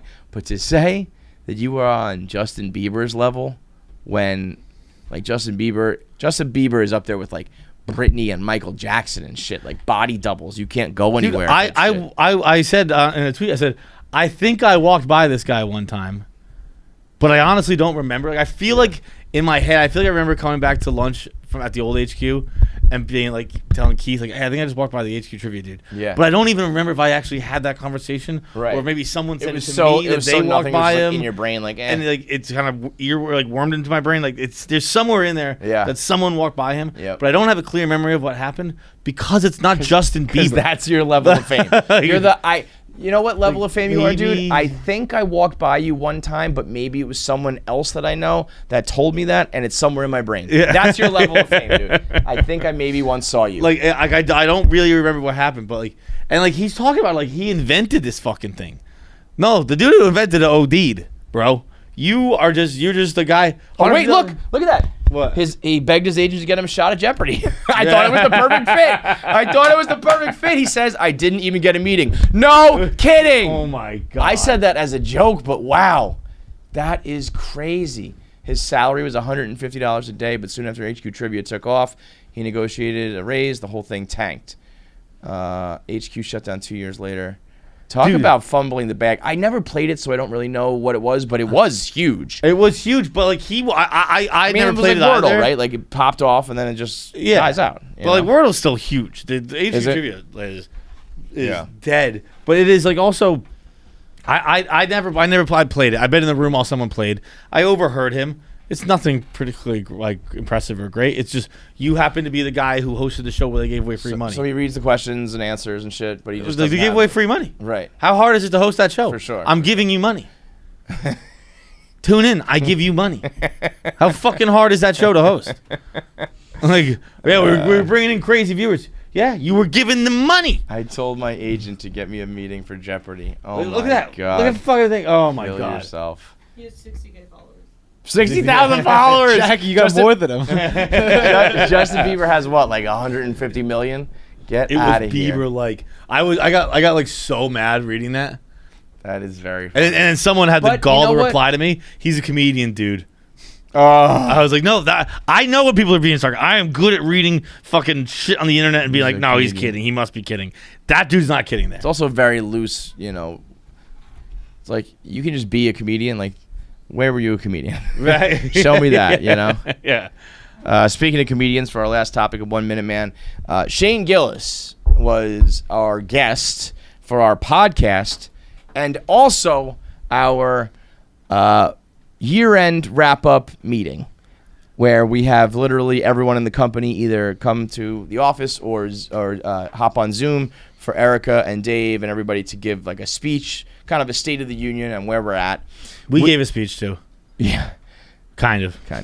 We just talked. We just didn't- talked. give We a didn't speech. really give a speech. Well, I'll tell you why we didn't give a speech, because Shane Gillis stayed for our fucking But we meeting. also didn't have anything to give it. We have something to give a speech about, but it's not official yet, so it feels premature to give the speech about it. Right. So we kind of just got up there and said nonsense. We got up there and just gave a word salad for a little bit. Yeah. And Hey, that's the game, bro. And then People like you did a great job. I was like, what are you talking Eric was about? like, "That was perfect." I was like, first of all, I didn't say anything. What are we Second of doing? all, What are we even talking about? I did not do a great job. It was nothing. But when we get I out, thought you did a great job. I didn't. It was word salad. We got out of our podcast, and I hear the piano banging, and I hear fucking Francis and his Aryan voice singing. And I was like, oh, this could not be worse for you.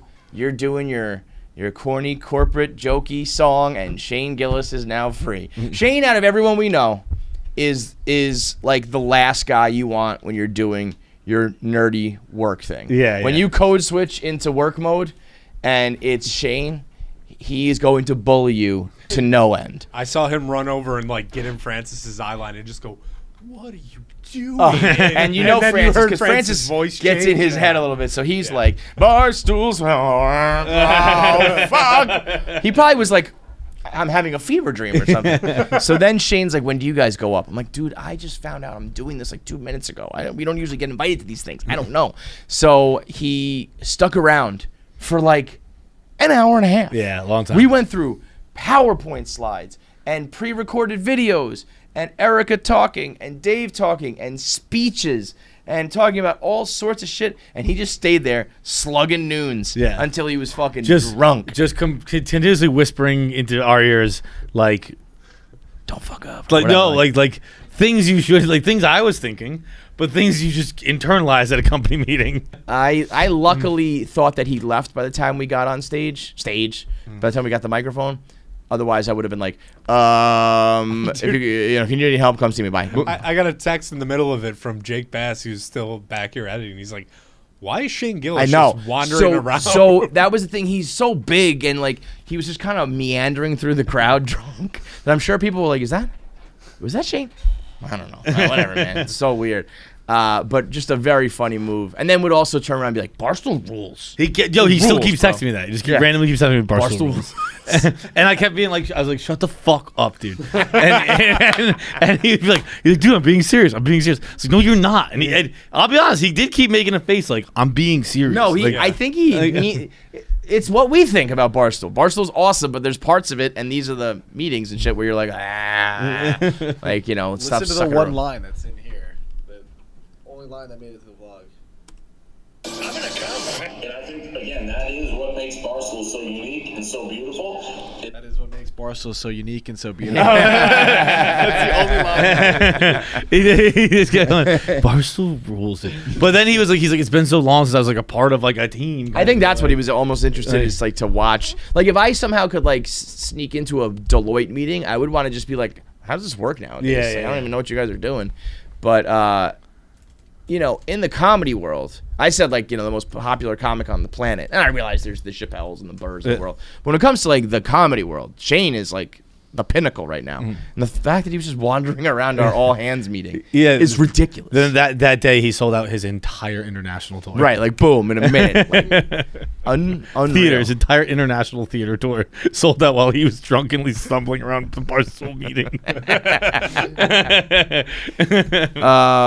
The highlight of Shane not only being there was at that very moment in the middle of that meeting, Francis found out that he got absolutely fucked by the producers of the Rundown when they didn't. I'd kill a bitch. I don't think I have ever called for someone to be fired, and I'm not even doing that now. I don't want to call for someone to be fired, but this is the only time I feel like if someone did get fired, I'd be like, you fucking deserve it. Yeah. Almost every other thing that's happened at Barstool, I think a suspension or some sort of slap on the wrist. This is like you're out, you're done, because this could ruin somebody. If you don't clear with me what I say on a hot mic, like Jackie texts us stuff I say directly into microphones.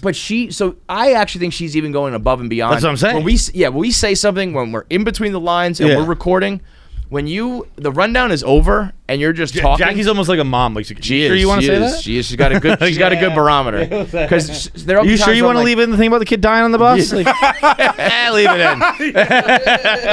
I wish that one was a joke. That's a literal one. It's funny because a lot of them come to me first, and I'm just like, just go straight to them. Well, it's funny as I said, go. I mean, that's not even my story. I was like, yeah, leave it in. No, I mean, obviously that's what I was gonna say. But did you see this tweet from Francis? Yeah.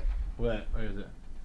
I didn't want to address it, but the story's everywhere. I got caught on a hot mic saying some stuff I meant to keep private this week. I'm a transparent person, so here's the audio. I'm embarrassed. This better be funny. I didn't really want to go. Kind of made some jokes about QAnon and some other stuff, and I just feel like there's a lot of people that don't really know that I'm fucking with them. You can't save and expect everyone to like get you or like get the joke. I don't know. I mean, I got home and my wife, she was like, do you even want to be associated with these fucking people? And that was tricky because we actually had big plans for the evening. It was going to be the first night that we tried pegging.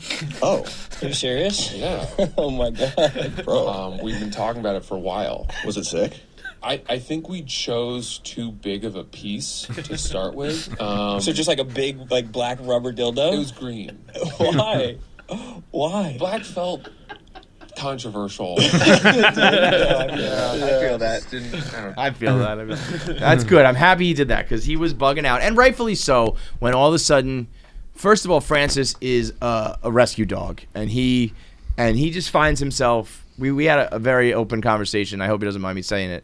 He was just like, I just always find myself in the middle of shit. Like, I didn't do anything wrong, and like, yes, I did. Like, I thought I had cancer. I didn't fucking have cancer. Now you think I faked cancer. I said this thing. It was a joke. I got burned. A few examples of him just being like, I'm just fucking every time I do something, you know? Yeah. And so I can understand him being like, what the fuck is going on now? But so anyway, I guess I have to recap in case you don't know. Francis was on the rundown. After the rundown ended, he was talking about Fox News and saying, that he thinks those guys are just kind of like phonies and that they traffic in hate and that they're always just trying to divide the country. I thought he came out great when he was like, they traffic in hate and I don't want to be a part of anything that just continues to divide the country. I was like, bam, that's fucking great. Now, I don't think Tucker Carlson's going to be asking you to come on very soon. Right. And the guys were busting his balls being like, this is a good thing, except for the tens of millions of dollars you probably lost because you could have had your own Fox News show in about a week, which is true. I mean, he's got the perfect fit. He probably could take over for Tucker. Right. Tune in for Francis Ellis now. But it was very funny watching Shane, who he himself is a lot like Francis in the sense that when he got burned with SNL, he is always worried about what he said. He always wakes up the next morning on a podcast being like, fuck, what did I say? Yeah. Oh, your podcast is coming out with me on it. Like, am I going to get canceled? Is it going to happen again?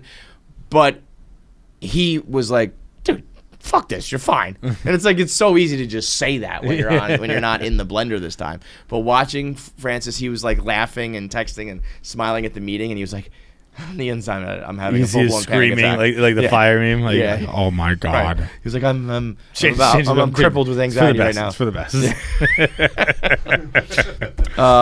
But shout out both of those guys. But also, fuck the control room. Like, I'd fucking kill if you're the rundown editor or whoever. And he went to them and said, "This is coming out of the episode, right?" No, yes, he did. At that moment. Oh, then you should absolutely be fired.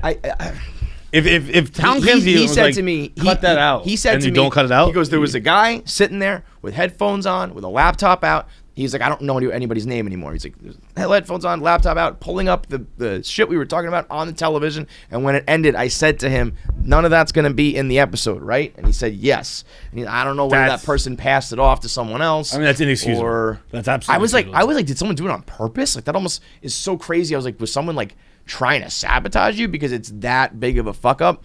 That is like and it's like you're lucky that it was just a couple Fox News appearances or something. But if he had said something personal, if he had said something about somebody else here, that person should not be allowed to edit the rundown or edit any until they gain the trust of a specific content person. Then you can edit their content, I guess. But I do believe the very next day things were happening internally. I don't know what was decided, but that's insane. So if someone comes to you and says, "Well, I cut that shit out," what I just said, and they don't cut it out. Yeah. That's fucking nuts. And they're so lucky that Francis is a good dude who's not gonna out to ruin anybody, and also he's still timid himself. He was like, I don't want to rock the boat. I just got back here. Yeah. But if someone with who was established here that happened to, they'd have you fucking executed. Right. I'd execute myself. Right. All right. Voicemails, and then we'll get into it with Kumail. What do we got, Mikey Pavs? Who put the Gapè glove on top? Oh, wait, we also never had Pavs' story. Oh, yeah. You want to do your discuss? Wait a second. It was my idea. No, it was my idea. Wait a minute. Wait. Before you two children argue, I like the fact that... Did you think I was talking about who physically put it on? It's I do mean whose idea was it? Because he physically put it on, but it was my idea. Pavs I literally was the one who... I saw the Gapè glove and I said, Nick knows. Nick, you remember this. I love that they're sharing a mic too. They pull it back and forth. You guys, I thought you guys decided on that when you were out doing the. I know stuff. For a fact that the first thing I don't have the mic. You don't have the mic. I literally, it was on the fucking desk, and I said we should use this as a star. And Nick laughed. He said, "Ha, that's a good idea. That would be ridiculous." And then you I remember you put it on, and I was like, I have a feeling he's gonna take credit for this. No, don't give him the mic, you narc. I like sprint. That was the first thing I did when I got here. Because I had given the idea of to put the Gapè glove. I think maybe you said it to somebody else. You said Gape glove, and I said Gapè glove. We're doing parallel thoughts. Well, I don't know what that is. You both had the same exact thought. Us on parallel tracks. You both thought of it at the same exact time. You said it to someone else. Pavs was thinking about it on his own. No, well, he thinks that he did because he heard me say it. But I know for a fact that he did it. It does seem a little funny if you said it out loud and you just think that she said it to someone else, because who else would she be talking to about it? Yeah. Yeah, but I just don't even remember you telling me that. Like, something. Story is falling apart. Were you guys drunk? No, we were dead sober. Nick, you got to be some sort of tiebreaker here. Colleen would be. We should give her a call. Yeah. Call her right now. It should all be on film. No, because this was before we started vlogging. Are you calling her? I'm calling her. Oh, okay. Because while we were decorating, I think Colleen had the camera the entire time. But I said it before we got the tree. Yeah, I don't remember that. Hello. Hey, Colleen. Quick question. Whose idea was it to put the Gapè glove on top of the tree for the star? Ooh, I don't know who found it to put it on. No, whose idea was it? Idea? Mm-hmm. Yours? Colleen! Kill shot! No, are you kidding me? No, I'm gonna call Colleen. No, hold on. Wait, I'm gonna call Colleen. Colleen back on Jackie's line. Hi, Colleen. Just a quick question. How dare you? Paz was like, Hey, girl. What's up? Hey, are you sure that you remember Pavs and not me? Because, like, don't you remember me saying, let's put the Gapè glove on top of the tree? I know that you remember that, girl. You were too busy trying to tape the bobblehead top to the top. Turn up. We say that again? I think you were too busy trying to tape the bobblehead top. Oh, no. No, I did take the bobblehead, but before the bobblehead, you know what? You have a good day, Colleen. I hope your arm is better. I think I won. This is fucking Pavs, how confident were you that she was going to say you when you were on the phone with her? I 100%. That was a great moment of vindication. Jackie, that sucked. Hey, girl. Just want to say hi. That was very funny. Great moment. Okay, voicemails. This one's brought to you by Allbirds. With winter weather making it hard to stay active, here's a gift idea for the outdoor adventurer in your life. The Allbirds Mizzle Collection. For shizzle, my mizzle. Designed for those... I like to have fun here. Designed for those who won't take snow for an answer, the Mizzle features built-in puddle guard technology to keep the winter wonderland where it belongs, not in your shoe. I am personally, everyone likes to complain about the winter and how the puddles and the slush this and the blah, blah, blah, blah, blah. I'm a huge advocate of winter. I fucking love winter at all times. But if you're someone who hates stepping in a puddle and, being a little wet for a little bit, this is what you need. The Mizzle will take care of you. And with Allbirds, you'll enjoy the added comfort of treading lighter on the planet.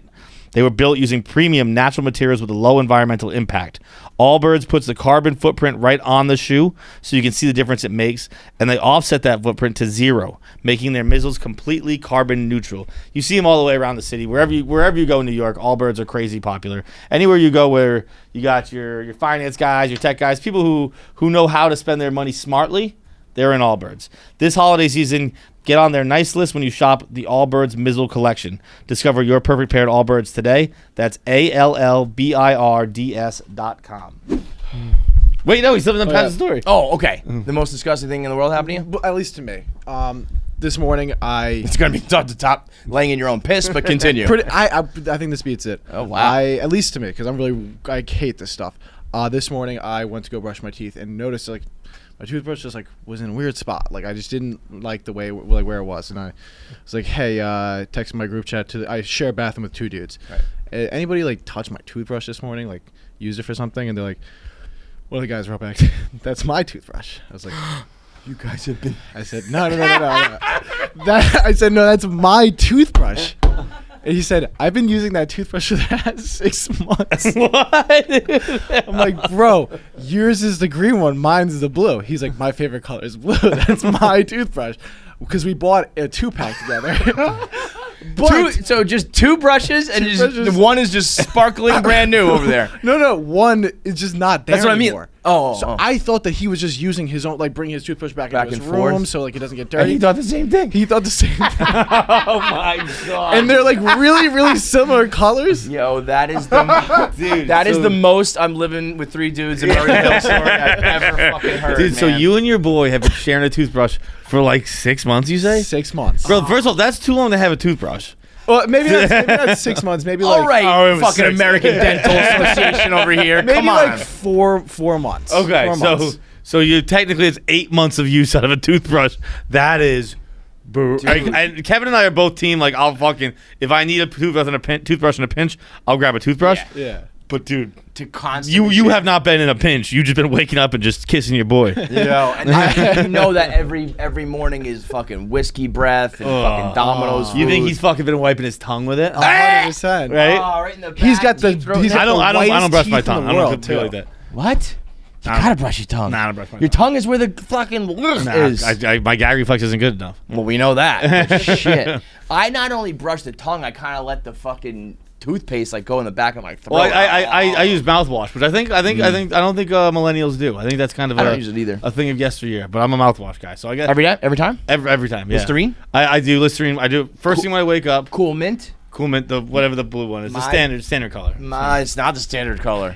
Oh, the OG, brown is- the brown yeah, one. yeah, yeah. OG Listerine is like a little bit lighter than this. Yeah, yeah. And my dad, when we were growing up, used to do that. My grandfather used Yeah, that, that's like that was like. And then I feel like in my lifetime, Cool Mint came about. And I think it was like a big deal, and my dad was like, "Fuck that! Like that doesn't actually clean you or whatever, And I was like, why are you guys drinking like turpentine? How about you just fucking clean it like make it tasty here? That is one of the more disgusting things I have heard though. I actually ultimately don't think it's that gross because I dude, that that much is it gross. Sharing a toothbrush is gross, but it's not a victimless crime. It's a resultsless crime. It's just something that in your head you're like, that's fucking gross. Mm-hmm. You know what I mean? You could go to a dentist and you'd be like, why are there fucking cockroach eggs in your? Oh, yeah. Is he gross? He's pretty gross. Are you the gross one or he's the gross one? I'm like so much cleaner. So like Okay. I lose in this situation. He kind of wins. He wins. You know, He's like, I'm getting whatever He gets Pavs to has in his kiss me. teeth. Yeah, that is really a great representation of like New York, like post college life. Yeah. Oh yeah. Like me and we share a bedroom and a toothpaste and a toothbrush. That is so funny. That moment of like, what do you mean your toothbrush? It is. I mean, that's straight up a new. Did you move my toothbrush? Well, I moved my toothbrush. What do you mean? That's the. See if you can pull up the New Girl towel scene. Yeah. Towels is. What's your towel switch these days? We talked about. I have 10,000 towels now. I I only have like 4 good ones, but I have like a million. Towels are like jeans to me. I get a bunch of them, and I still only rock with a few. Dude, I love this scene. This scene, I'm very much nicking this scene. I'm glad you pitched a fit because my towel is very dry. I didn't pitch a fit. I just. Damn it! Everybody, bathroom now! What's up, Dad? What, Schmidt? Is someone playing a joke on me? Honestly, why is my towel still damp? Because it's not your towel. It's my towel, Schmidt. No, it's not your towel. Your towel's the red one. I'll tell you this, pal. I've never used that. I do use that one every single day.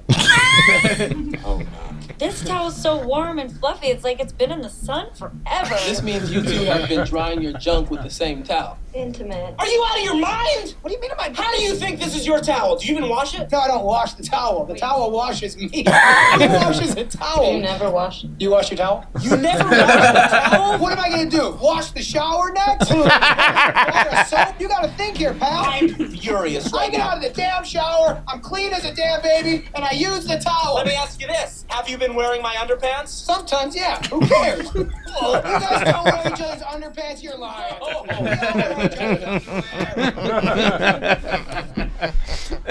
Yo, towels is a weird one that I learned pretty quick in college. Like, I did figure like I'm clean. It's okay. You need to wash your towels. Towels get gross. Towels get gross when you live with a chick.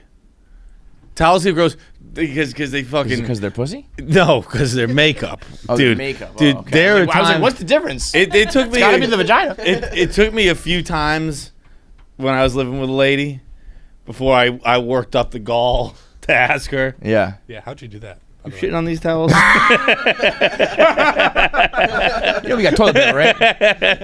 I was like, what's the deal with all the brown on these towels? We're using to clean my makeup. I thought... I was like, all right, that makes more sense. You guys take it off. You guys get in the shower. Well, like, yeah, there's just always residue. Like, there's always everywhere. So even if you use the wipes and shit, it's just gets everywhere. It's It's like women are constantly melting. They're melting candles. Chicks are just melting candles at all times. It's just like it's like a wicked witch. It's gonna melt into a pile of clothes one day. Like never in my life had I ever used bleach, and I still don't use bleach. But like, we had a big jar of bleach. I was like, "What's that for?" It's like for when we wash the towels and we wash the sheets. Yeah. Why do we need to do that? Because they're disgusting. Because I'm melting all over everything. God, the hair too. The hair is everywhere. Everywhere. I just think I don't get why the towels do get gross, because they do. I know you're saying you don't shower, you don't wash them, but you I don't. Here's how you don't have to wash towels. You got 3, keep them in rotation. Yes, but eventually, But like, what is getting? So that means you're not as clean as you think. You know, if your towels get, I don't gross, know. I think anything getting wet is eventually gonna get a little musty. Right. I guess just but if you if you do hang it, that should be like theoretically dry, clean water. But I guess water just makes things gross. Yeah. By the way, speaking of all this, I think I figured out why. When we talked about once, like why it's always like right at your butthole that your boxers blow out. For you, yeah. It's not just for me. It's for you too. The rips, you mean? Like where you like the whole starts. Yes. Yeah. I think I figured out why. Because why? Itchy butthole. So you go in. So you in, you scratch a little bit. Yeah. That makes perfect sense. So it's the only place that's getting some friction in there. It's the itchy. Figured that out asshole. yesterday. I had an itchy butthole. How itchy is your asshole? Oh, sometimes if you're itchy enough. Oh God, on an itchy day. It's the worst. Yo, I'll go home. I'll be like, I'm sick. I gotta get out of here. I'll be at the bar. I'll be like, I'm out. I gotta go home. I'm like a dog dragging its ass across the living room floor. What's the matter? Nothing. I'm fine. It's all good. You need some up? All right, voicemails.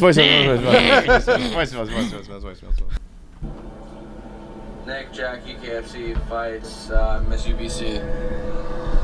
So I just broke the thumb on my right hand, and I was good with it for a minute, a couple hours actually, and then I realized this is a problem. Not because I can't write, not because I can't type, but I mean, what am I gonna learn to fucking JJO lefty? Nah, that's just not. I've tried before, I've tried again. It's not gonna fucking work. Who was in the car with this dude? Well, I know what I'm gonna. Anyways, love you guys. You're the best. Thank you. Dale. I would like it if everyone starts ending voices with Dale. That would be great. That would be great. That's the new thing. We should all do that. Sign off our phone calls, our text messages, our emails, everything. Dale. I'm doing it for sure. Don't not like get excited. Dale. Just Dale. It's like, all right, one, peace, Dale. The I don't know what you do in a situation like this. Luckily, I've only ever broken fingers or knuckles on my right hand. I mean, you jerk off lefty. I jerk off lefty, but like I don't think I could. You also can do, depending on your situation. Well, also you can do your wrist, your right wrist. Like I fucked up a shoulder. I feel like if you fuck up an elbow, you can't like. But if you can just kind of go like. But what you do is you go lefty until you're like almost there, and then switch to righty wrist. But if you have a broken hand, he's in a hand, right? He said no thumb. Thumb. Thumb's an important part of this because I mean that's where the cast is. And the cast. Okay, so he has no hand. You just jerk off lefty. Nah, you're wrong. Yeah. What do you do? Dude, it's fucking 2022. You fucking toy? All right, Yeah. fine. Yeah. But yes, okay. Well, that should be your answer no matter what, by the way. Broken hands, functioning hands, fuck toys. When I was breaking my hands back in the day, they weren't toys around. Lucky for you nowadays, these Mr. kids Young these person. days, Mr. fucking fleshlights and there's all kinds of stuff spinning you can tornado. buy on Amazon.com. Yeah. You can fuck them. You can fuck. You can fuck eggs. You can fuck. They got those legs. You fuck eggs. You can fuck fucking pussies. You can fuck mouths. You can fuck butts. You can fuck mouths. You can fuck hands. You can fuck everything. You go to Amazon.com. You can fuck anything. Anything you. I bet they got fucking dogs you can fuck if you want. If that's what you want. It is another one of those things we talk about. Like, look, they should probably just make dogs you can fuck for people who want to fuck dogs. And that way they don't go fuck dogs. That way They they just don't fuck fuck the dogs. rubber dogs. They should just find out. I'm just an ideas, man. If you want to end bestiality, Dog fucking They should go toys. find out the top 10 most problematic fetishes and make those things fuckable. Yeah. Done. Although it also might be like one of those things too, where you're like, well, now I've had a taste. Well, yeah, that is the And concern. That is the concern. Fucking that toy dog was pretty good. That is the concern. You That's gotta gotta go fuck a rambunctious one But now. that's you got to get like a Oculus thing attached to it, so some sort of virtual reality, so that they don't go like, all right, I got to go do the real thing. But let me tell you this much: What Have you animal ever would be the thought best to about, fuck? in real life or a fake one, like a rubber one or a real life one? Whichever one you want to answer. I don't think fucking a real animal of any sort would be fun. Well, no, nor do I. Just checking. So I think the best rubber one to To fuck. be clear, I also have no interest in fucking animals. I think a hippo. A hippo? Like a hippo, like you'd fuck it from behind and be like, big ass. Bro, a hippo is speaking Highly of myself. Quite highly of yourself. Oh, how about this? I'll tell you what, I don't think I How could about fuck a those hippo. baboons that show their ass off? Yeah, little red-butted baboon. Is that what Yeah, they call them? and I could just fuck that. That reminds me of that scene from White Lotus. He looked like a little baboon with a little ass out. Which one? I haven't seen it. The what we were talking about earlier today with the dick on the butt. What? Were we talking about different scenes? I think so. I guess so. I think you were talking about what they were talking about in Wine Country, but that happened the episode before. I think we're talking about different things. Yeah. Yep. Okay. Yep. But yeah, anyway, a chimpanzee is a good animal to fuck because it's close to human. Yeah. You fuck the closest thing genetically, DNA wise, to a human. Is the answer. What happens if you come in a chimpanzee? You get Shane Gillis. You probably. I don't think you can do that. No. I don't think you can crossbreed, right? I think you can if you're the same species. I don't think you can do interspecies crossbreeding. No, I don't think so. We get AIDS this week.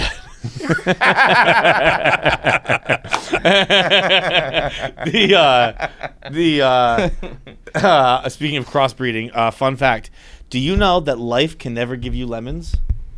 Because life didn't invent lemons; humans did. Did you know that? I'm gonna give you a fucking punch in the mouth. What? It's just a true thing. Lemons are not a creation of the earth. It's a genetically created thing. It was from crossbreeding citron and a sour orange. Those Italians, man. No, China. Well, the origin They're is all actually over Italy. up in the air, but it was. I think it's attributed to. Like, how about this? Old school China. I heard that we don't know who invented cannons. Really? Yeah. Google that. I didn't fact check that, but I heard that like we didn't like that the people who like. They got a pretty good answer there. They put that in bold font. Right in like we don't know who invented cannons because they were like there was like examples of it being like them being there, but then when people tried to recreate it, they like exploded or some shit like that. Like they could never recreate. Yeah, I don't know. Maybe this person was just wrong. I'll do research. I'll come out for the next one. That would be if someone just like played me with that. That's a good one. But like, you know what? We don't even know we invented cannons. that was pretty cool. It was Chinese. Pretty much the Chinese. They did everything. They did it all. The Chinese and the Jews. They did it all. Anyway, jerk off with your left hand. Just fuck anything you want. Put a bag of Vaseline in the microwave, stuff that in the couch, and then fuck that. I think there is still a stigma about boys fucking toys. Yeah. And I think we need to do a rally, John, and we'll call it Toys for Boys. I don't know. Toys for I don't Boys. really like it, to be honest. Huh? I know you don't. I'm yet to find one I enjoy. No, you just don't like the cleanup. I don't like the cleanup, but it's also it's not like even if I didn't like the cleanup, but if fucking it was so amazing, I'd still have to keep doing it. Trust me. I've dealt with worse than cleanup to fuck things I like fucking. I think that it should just be normalized that if you do that, it's okay. Yeah, no, I mean, But right now, you get caught with a fucking... Nah, you know what? Never mind. I think you're a fucking weirdo. Exactly. Yep. You get caught with a rubber doll, a toy, or dude. You get caught with a whole doll, you are... You get caught with a whole doll, you're a weirdo just because you don't need a whole doll. Yeah, that's that little dicky shit. If you got one of those just like the fucking butts, yeah. I mean, I guess do your thing. I wouldn't be. Everybody should fuck a rubber butt. Why is that not just like you have your vibrator, I got my rubber butt. But a guy does that, oh boy, red flag galore. Chick fucks herself with a goddamn power drill, no problem. Yeah. oh, this one, it sucks my clit. Okay, pervert. You know. You're right. It's the two genders, man. It's not fair. Bullshit. Dude, speaking of the two genders. Did you see the fucking 2 nominees for ensemble cast this year? No. It is Women Talking is one movie. I don't even know what the movie's about. Let's figure it out real quick before I go further. It's called Women Talking. Women Talking is a drama. Women in isolated religious colonies struggle to reconcile with their faith after a series of sexual assaults. Okay? That's number 1 for ensemble cast. Okay. Number 2 for ensemble cast. Jackass Forever. Yes. The two genders. Yes. Yes. Oh, it's a bunch of chicks whining about getting raped. And then it's guys hit each other in the cock.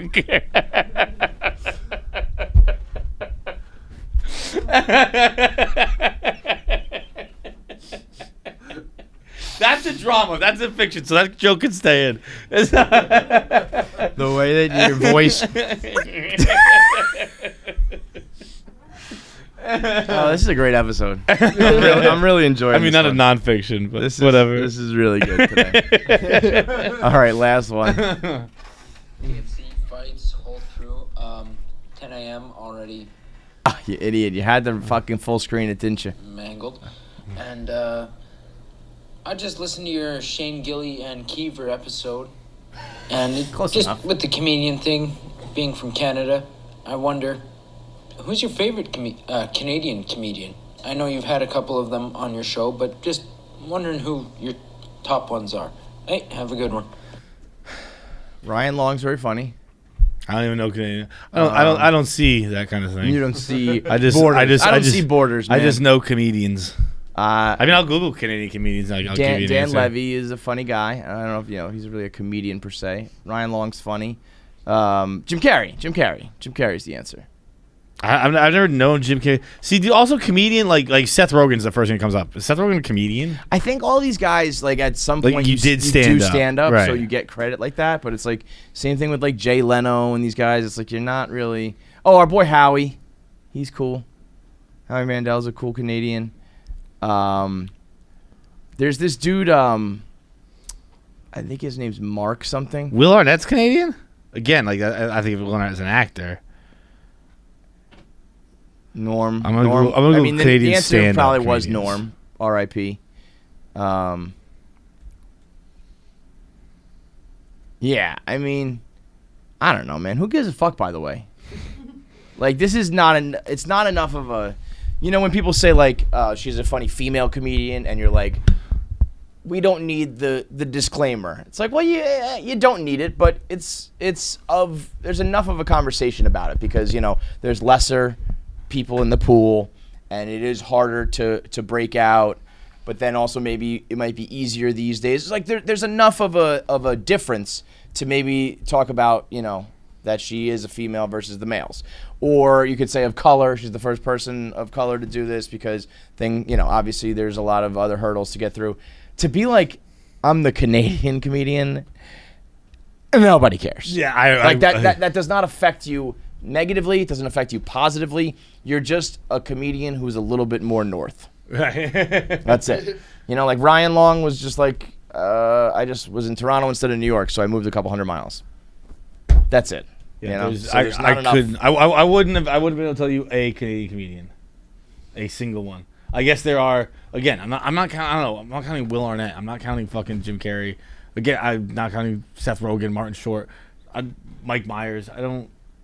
That doesn't count to me. But I will say, a lot of actors. I'm sure you did stand-up comedy at some point, but I don't know. I don't see you guys. That's a diesel. Even fucking Tracy Morgan, who still does stand-up regularly, very successfully. He's an actor now. He got actor/comedian. Definitely. He's at the next real quick, for sure. For sure. Which like that. I'm not being negative about that at all. No, but that's why the answer was Norm Macdonald. Yeah, Norm is still, I think, as a comedian. I agree with that. All right, let's get into our interview with Kumail. It's brought to you by Beard Guys. With a Z. With a Z. Guys with a Z. It offers a comprehensive collection of beard care products for all types of facial hair and skin types. That means you can cleanse, enhance, moisturize, and style. That's CEMS. Chems. What? I don't know. That's the cleanse, enhance, moisturize, style. CEMS. They deliver high-quality, badass beard care with irresistible beard scents and styles. Now, the beard is very hot in the streets. Like, for the last decade plus, I feel like. I would say 15, the last, century, right? But, like, for guys now, I think you got to have at least some scruff for the ladies to like you. And or a jawline. Jawline's really well, that's really why. That's what it is. It's either got to be hot or have a beard. Yeah. And then if you're hot and you have a beard, you kind of take off. But what I don't think people realize, what comes along with having a beard is there is another level of skincare. Remember when Portnoy started with his beard? He had that dandruff everywhere. Yeah. And he's like, I didn't know. I never had a beard before. And he had like chunks of skin flying off because you got to take care of it. You got to wash it the same way you have like hair on your head. It just goes a little lower. You got to take care of the beard on your face. So you got to wash it and tame it. It's a 2-in-1 wash and conditioner for your beard hair. It deep cleans your beard, purifying it from the daily beard buildup and grime. I mean, think about it. You're eating food. You touch your face, scratch your face. I mean, there's a lot going on. You lay on a pillow. It's probably the grossest hair on your body. And there's also hair that's like around your dick and balls. And I still think your face is grosser. And so this nourishes your beard with argan oil, vitamin E, and olive oil. They've got beard balm, which tames facial hair while keeping it soft and smooth. And then they got beard oil, which softens the hair, hydrates the skin, and reduces itch. That's what I need. When I get to about 2 weeks in, it gets so itchy. And I always trim it. And they're always like, you just got to push through that, and then you can have a full big beard. And I can't get by the itch, so I will be using that beard oil. Craft your beard care routine today at beardguys.com. That's beardguys.com. I'm friends with Rob. He has willpower more than any other person I've ever met. Like, he'll call me, and he was like, this was a few years ago. He's like, I want to do a show about video games. I think we should create it together. And I didn't have time then. And I am ultimately much lazier than Rob. And I was like, I don't know if I can do it. He's like, okay, next time. And then now it's in season 3 of like this amazing show. That show's great. And has like, I said Rob has been the showrunner for like 3 of the most emotional scenes I've seen in the last 2 years, which was maybe 3 years, depending on the times. But that scene, their pandemic special. Yeah. I don't know if you saw that one when he comes He in. hugs Penny. Penny, it begins with a P for sure. Poppy. Charlotte. When he comes and they hug, that's one. When Mac comes out to his father, that dance scene is insane. And then the third one? Charlie. Oh, when Charlie finds his dad. Ooh, what a storyline that was. Wow, you guys are really expanding. You have to it used to be like, how do we make the bar successful? Now it's like, we have to carry your dad's corpse up a mountain. They do. and we'll have such a beautiful good drone way. shots of it. They are unbelievable at flipping that switch. When it starts raining, he's like just yelling at the world, like, you were supposed to carry me. I was like, oh my God. You know what the thing is? All 4 of them in that show are all like serious theatrically trained, like actors. Yeah. And they just happen to be very funny and like they make the most successful comedy of all time. I think that's been the funniest show on the air for 15 years or whatever. Absolutely. 20. But the reason those guys can do those things is because they do have that, like they're all can like flip the switch and go super serious. That's really impressive. Make sure you subscribe to KFC Radio on YouTube to get all the video content. Subscribe, comment, like, and make sure you turn on the bell notifications so you know whenever new video content drops. I want to say something, but the video has to be fast, so that's it.